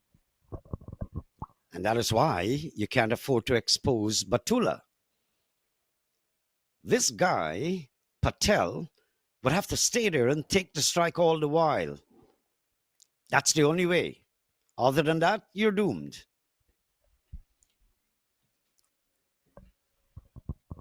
And this is why the fielders should be stretched out to invite a single if Patel wants it and have a ball at Batula. So you can widen the field as far as possible to get Batula on strike. That's what the captain should be doing. That's right. Singles are not going to get the Tigers over the line. They need boundaries. So give them the singles. This one is by no means a single. It's a maximum. This guy is a fantastic cricketer.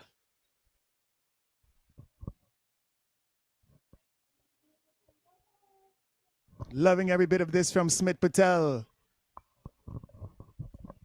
The operative word is sensible. This guy is an extremely intelligent cricketer. If he can swing this around at this late stage, it will be one excellent display of batsmanship. He's got his eye in. And he will be eyeing another boundary. Over mid wicket. Out of the park. This is the time to unleash Smith Patel. It's a hat trick of sixes.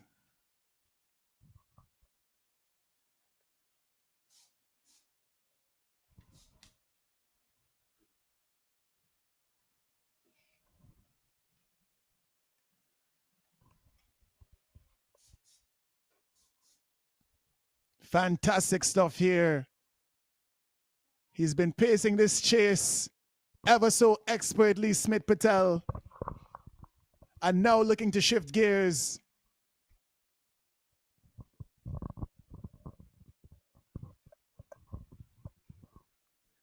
What I've said, I'd like to say again. Another one. Another one. All the way. Patel. Not but that's the replay, right?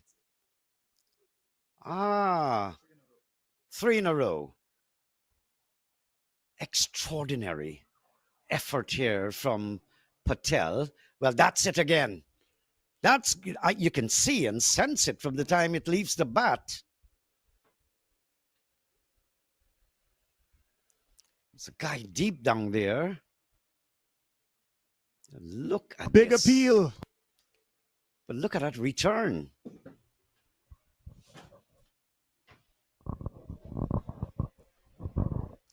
Thought for a moment that would have gone for 6. There's someone deep out there. Go, Patel, go. I like your effort. You deserve to remain there and to lead your side to victory if you can. He's been dealing in sixes in the latter stages of the innings. Scampering for a 2 on that occasion to get himself back on strike to face the final ball of this Sinner over. Flow toll handicap, you're lazy. You're only hitting 6s because you don't want to run. So Patel is probably lazy. He's looking for 6s and he's getting them. Down the ground. And a good strike to keep himself on strike, picking up just a single. Brilliant cricket, intelligent cricket, 15 overs gone. The Dallas Xforia Giants 128 for 6, 53 required off of 30 deliveries, a run rate of 10.60.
Getting ready for over number 16. It looks as though the captain is going to turn to Rahul Basu. He's bowled 1 over so far, conceded 12 runs,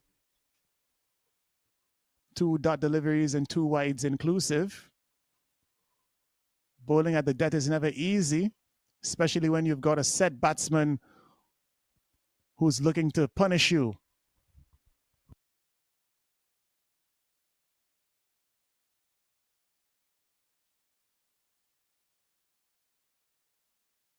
Just 30 deliveries remain, 5 overs. Still 53 runs to get. And just look at Patel's disposition. He's calm, he's cool as a cucumber, just looking on at what's happening around him. You set your field, I'm watching you. Extraordinary knock. 76, 43 balls. Absolutely extraordinary.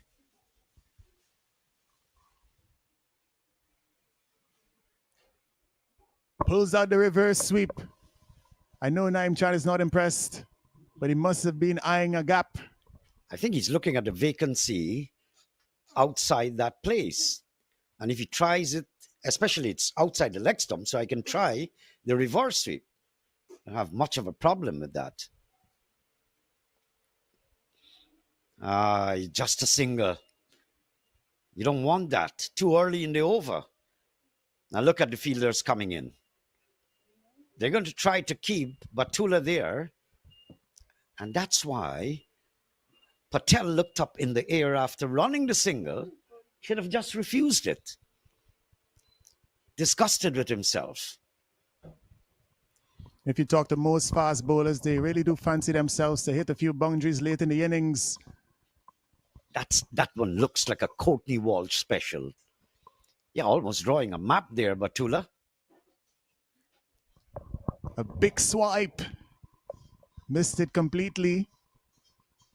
He's going to have to try again. In comes Basu. This one is in the air. Batula gets bad on it. The fielder comes off the boundary and unable to take the catch.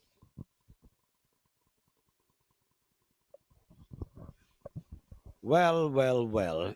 All the screws tightening at the moment.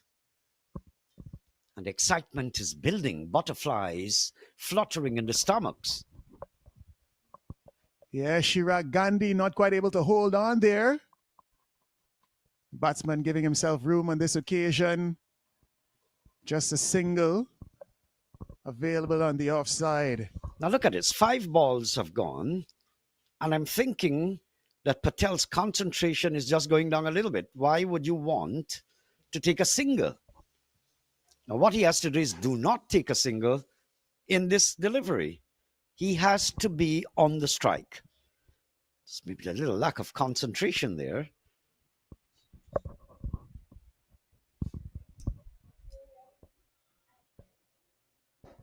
Oh boy, I think that's gone out of the ground. Yes, prairie ground.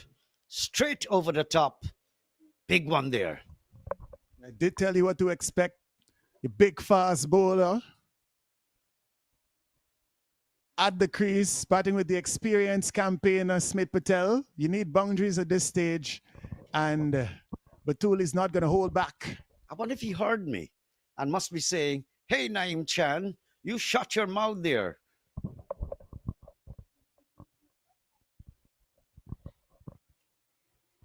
Sankit Batula, 8 runs from 5 deliveries, bringing over number 16 to a close with a maximum. We've got 24 deliveries remaining. What is required? 44 runs. Run rate, which was at 12 a few moments ago, it's now down to 11. There you go. This, if it's pulled off, will really be one of the top matches I've been invited to describe in contemporary times. And this man, Patel, is the reason why.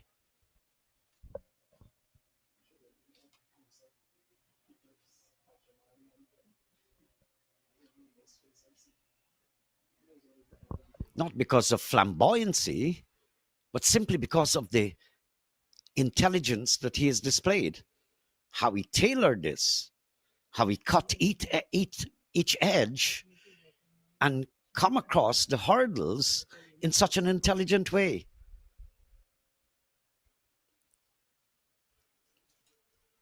You don't tell me you're taking a single.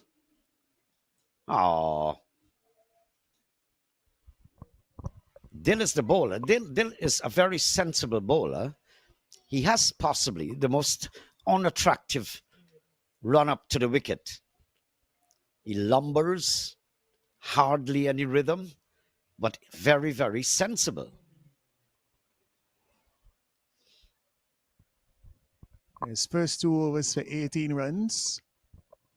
He's into his third. Just a single off the first delivery. Sankeeth Batula is back on strike. So he got 1-6 to his name and looking for another one. In comes Dill.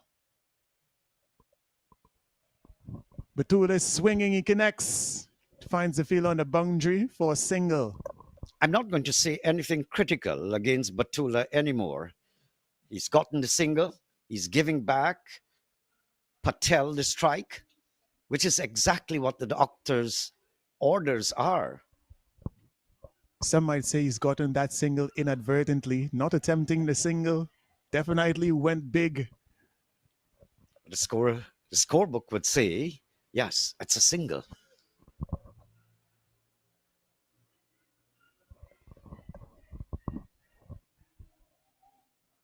I think Patel, in all the anxiety to get there, just got it way down at the bottom of the bat. He's still got some overs remaining where he'll make that last ditch effort. But for now, I guess he's pretty exhausted as well. And Justin Dill so far looking to go straight and full. Telling the batsman, you miss, I hit. Batula sets up. This one is wide of the off stump and brilliantly bowled. Dill is a smart cricketer. Never mind, I don't like his run up. But he's a smart cricketer. He displayed that in his batting. Very, very sensible cricketer.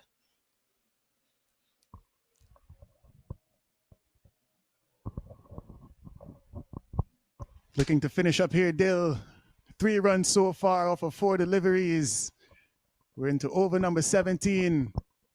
This one is a full toss outside the line of the off stump. Batula connects, but only a single. So straight and full is doing the trick here for the Chicago Tigers.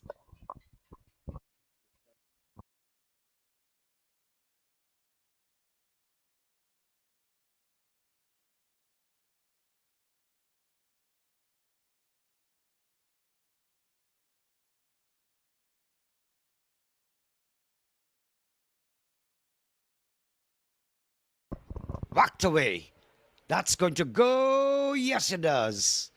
You don't mind if the strike goes to the other batsman, as in this case, because it's the end of the over. But you've struck a 4. And to be honest, Naim, they may want to double check that one for a waist high no ball. Did look pretty high, but the umpires aren't interested. I most definitely would have been if I were the umpire, especially at this stage of the inning.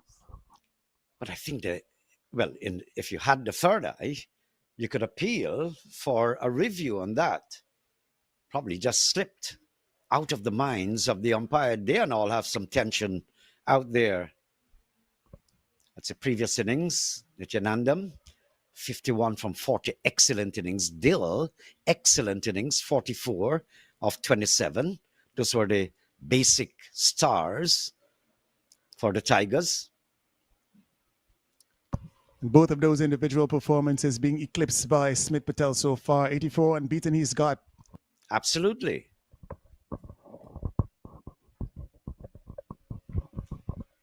Come on, Batula. I'm getting to have the batting side as a favorite again. If a wicket falls, it's over. The pressure will be too much. So get Patel on strike. Sammy Sohail, first delivery a bit on the short side, just seemed to be lacking pace. And in the end, just a single off the bat of Batula. It ends up that Batula is playing a very, very good role. Yeah, really has managed to get himself off of strike. Did find the boundary. And now he's got Smith Patel back on strike. He's gotten a wide, nevertheless. But that would have been 4. I thought he was putting too much energy into it. If you could just nick it to the right of that wicket keeper, it's going to go away. Yeah, sometimes when you assess your field, you really are tempted to go after those wide deliveries. Personally, I'm not a fan of doing so. I prefer allow it to go wide and receive the extra delivery. I don't know if he got that hard enough. Someone is coming under it. Does he take the catch? No. If this fielding side loses, it'll be because of that. You got this guy to get out. I'd love to see the replay of that. Not only did he miss the catch, unable to save the boundary, more importantly, 4 additional runs on the board. Sitter. Babysitter. Oh, bad move there. And he conceded a boundary at the same time. All good for Patel. That's the only time I'm seeing that Patel got close to dismissal. It should have been taken.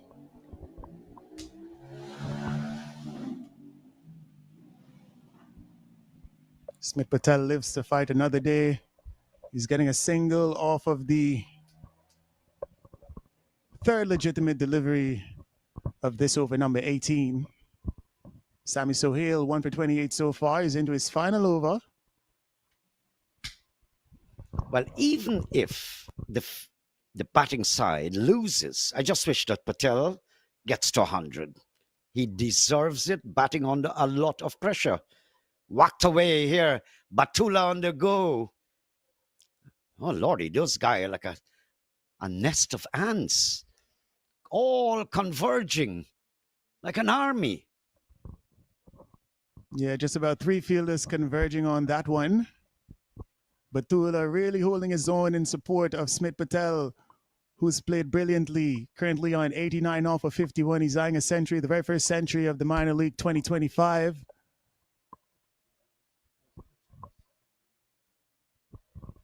"27 from 22.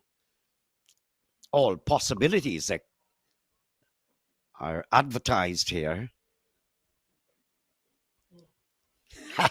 Slow ball, Sohail, and he's given out. He's given out. So, but he stuck around for a long time. Goodbye, Batula. Thank you. Good knock.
So Adel is in.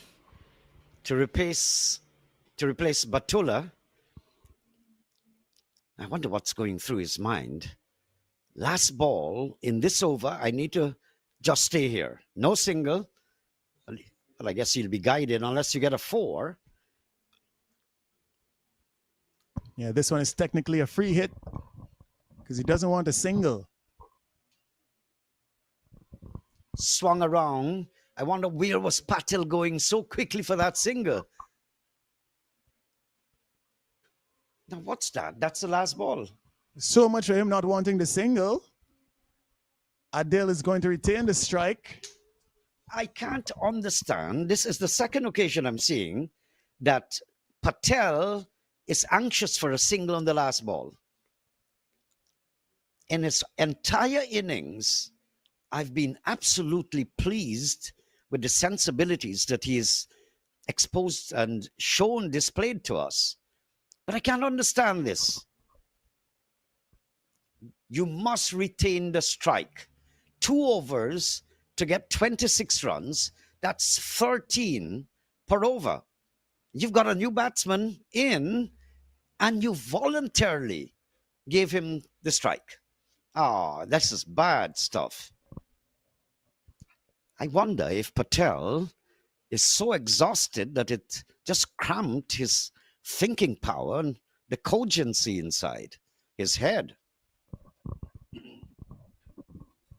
Maybe he knows something about Isan Adil that we don't.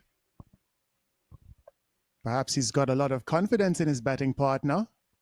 This one wide of the off stump and manipulated quite well by Adil in the end, getting himself 2 runs. So they didn't even settle for a single. He's keeping the strike. These guys play together a lot, so I'm guessing that Smith Patel, he believes that Adil is capable of connecting and finding the boundary. Well, he better connect. He better connect if you're giving him that chance. I know and have the confidence in Patel, but on countless occasions, he's exposing the new batsman. Thank you. Is that a catch? 6. Thank you. I withdraw my statement. Crashed. 6 runs. Isan Adil. But I really don't expect this from Dill at this stage. He's very experienced, sharp bowler, absolutely intelligent. That's how he's been bowling all the while. You give the new batsman a short delivery. Now look what happened.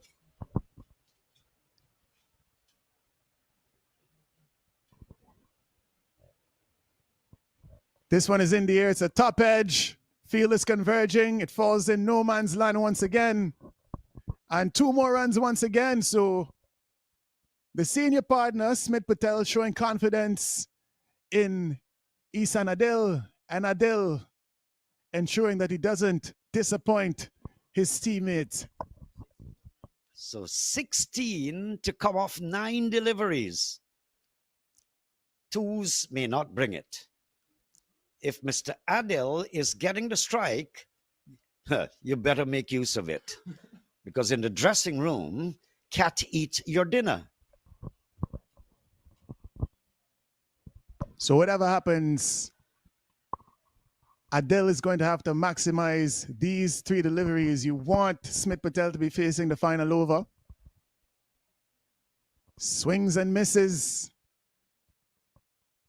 You see, that's what I'm talking about. I prefer Patel to swing and miss, not Adil.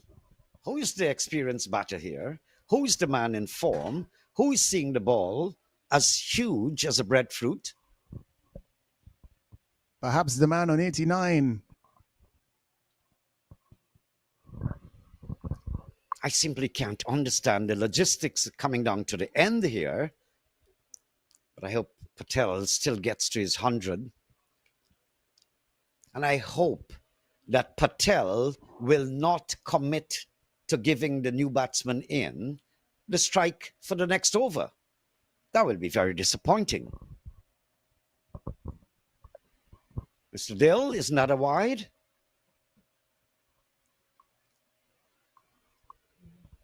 It's a wide, and they run two, so 3 additional runs to be added to the total.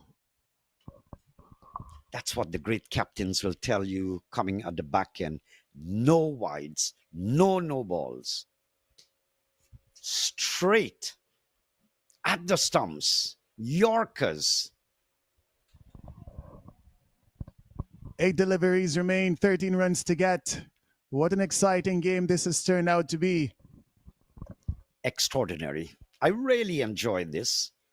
I've been dragged out a little bit with time today, but I seem to be enjoying it anyway.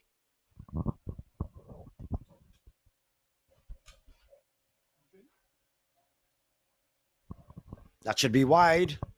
Called by the umpire. A tight one there. The bowler might be feeling a bit disappointed.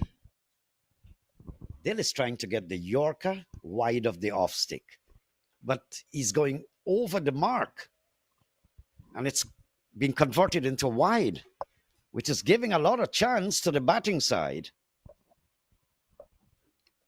They're definitely bowling towards the plan, but a bit too wide for the umpire's liking. It's just got to come a bit more within that guideline. But the overs are being completed, and Patel is not in strike. He has not been in strike for a long time. Too long. Swings and misses.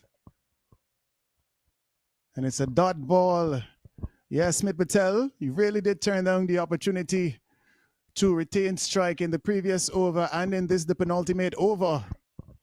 Look, if they win, Patel will get the praise. If they lose, I think he may have to take a lot of blame. He has been on 89 on that score for the longest while, and just allowing the other batsmen, newcomers, the strike. I don't understand the logistics, and he's not injured. One delivery to come. Big swing. And he was actually attempting a single. Look at that. I think this guy is tired from all that glorious batting display. He was actually going for a single again. My word. I think he's tired. I think his concentration and his thinking is a little bit fogged up a little bit. My question to Smith Patel is, what does he know of what his partner has been doing in the nets? He seems quite contented, quite confident to give Isan Adil the opportunity to have strike. Adil himself, 1 boundary so far to his name. And we're getting ready for over number 20.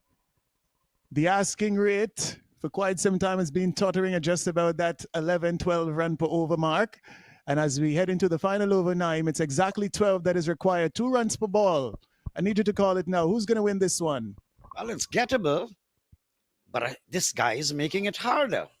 Patel, with a fantastic innings, of course, but I don't know when last he was on the strike. And voluntarily giving the strike to the new guy, I don't understand. Oh, he must be tired and thinking power just being scattered a little bit. But he's placed such a fantastic innings. He's on strike now. And this bowling option is quite interesting. If it's not going for 4, don't run. Or is he caught?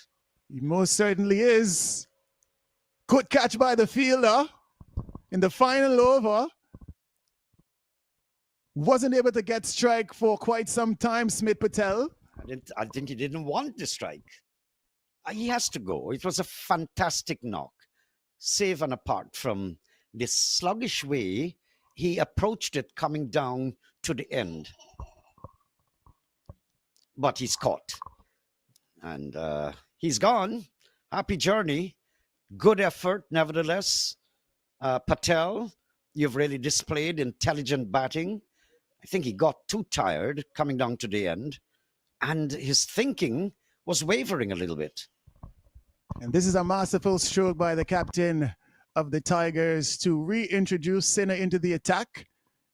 He's been the most expensive bowler so far, to be honest. You've got bowlers. Yash Patel, he's got 2 overs. Rahul Basu also has 2.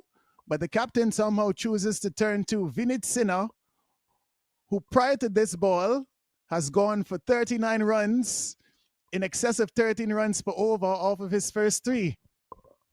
So these guys are backing their players. Firstly, Smith Patel, who's now being dismissed, he was backing his partner, Isan Adil, to take most of the strike when he should have been attempting to jockey the overs and maintain most of the strike for himself. Now we see the captain reintroduce a bowler to bowl the final over, who has been quite abysmal so far as it relates to his economy rate, but doing the job, getting a wicket off the very first ball in the final over, and the big scalp of Smith Patel at that. Great stuff. I think it's all over. It's all over. And I think the fault line was that period where Patel was voluntarily allowing the new batsman to take the strike.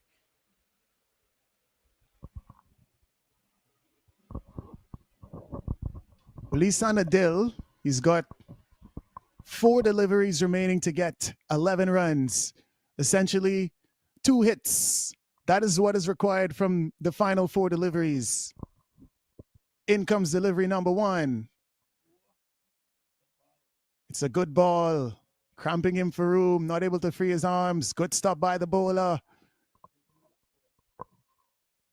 And definitely appreciated by his teammates. A few of them coming to show that support in person. What are you discussing out there, the 2 batsmen? You went all wrong, and this game, you almost snatched it.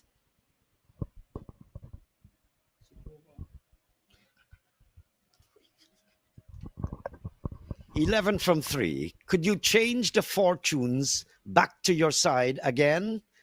Let's see. Sinha into Adil. It's a full toss. It's hoiked into the leg side.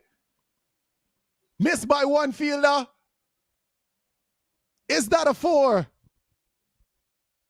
2 fielders converging. It's a misfield by one of them, and the other one just looks to have stopped that inside of the ropes. Did he? Are we going to have a bit of a review here? Doesn't look that way. Just 2 runs added to the total. 2 deliveries to go. And an additional 9 runs required by the Dallas Xforia Giants. I'll stop commentating and I'll just sing a song. "Happy journey till we meet again." Goodbye, fellas. And may I say, all your fault. I don't think this can change. No, it can't. The fielding side, take a bow. This game was extraordinary, though, and it has been tilting from side to side like a pendulum swinging across from side to side. And then all of a sudden, may I say, the better team won. That's how I'll have to describe it.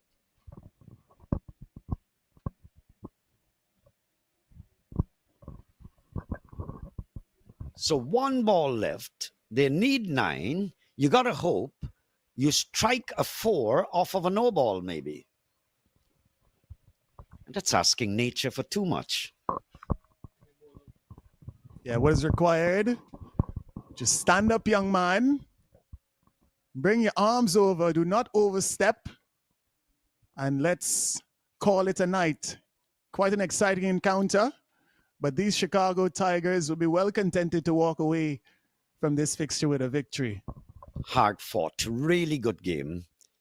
And I'm just a little bit angry with what I saw unfolding before my very eyes, coming down to the end by the batting side. Disappointed. I would rather to know that the batting side lose this game, but lose it with Patel in strike. Simple. Goodbye, fellas. Congratulations, fielding side. You can out me. It's okay. It's gone. It's all over. Goodbye. Congratulations to the batting side. Dallas, you did just a little, you did extremely well, but yeah, to no avail. Absolutely great game, nevertheless. Chicago Tigers winning by 8 runs. I thought it would have been the other way around, but the game kept swinging from side to side. Beautiful, beautiful encounter.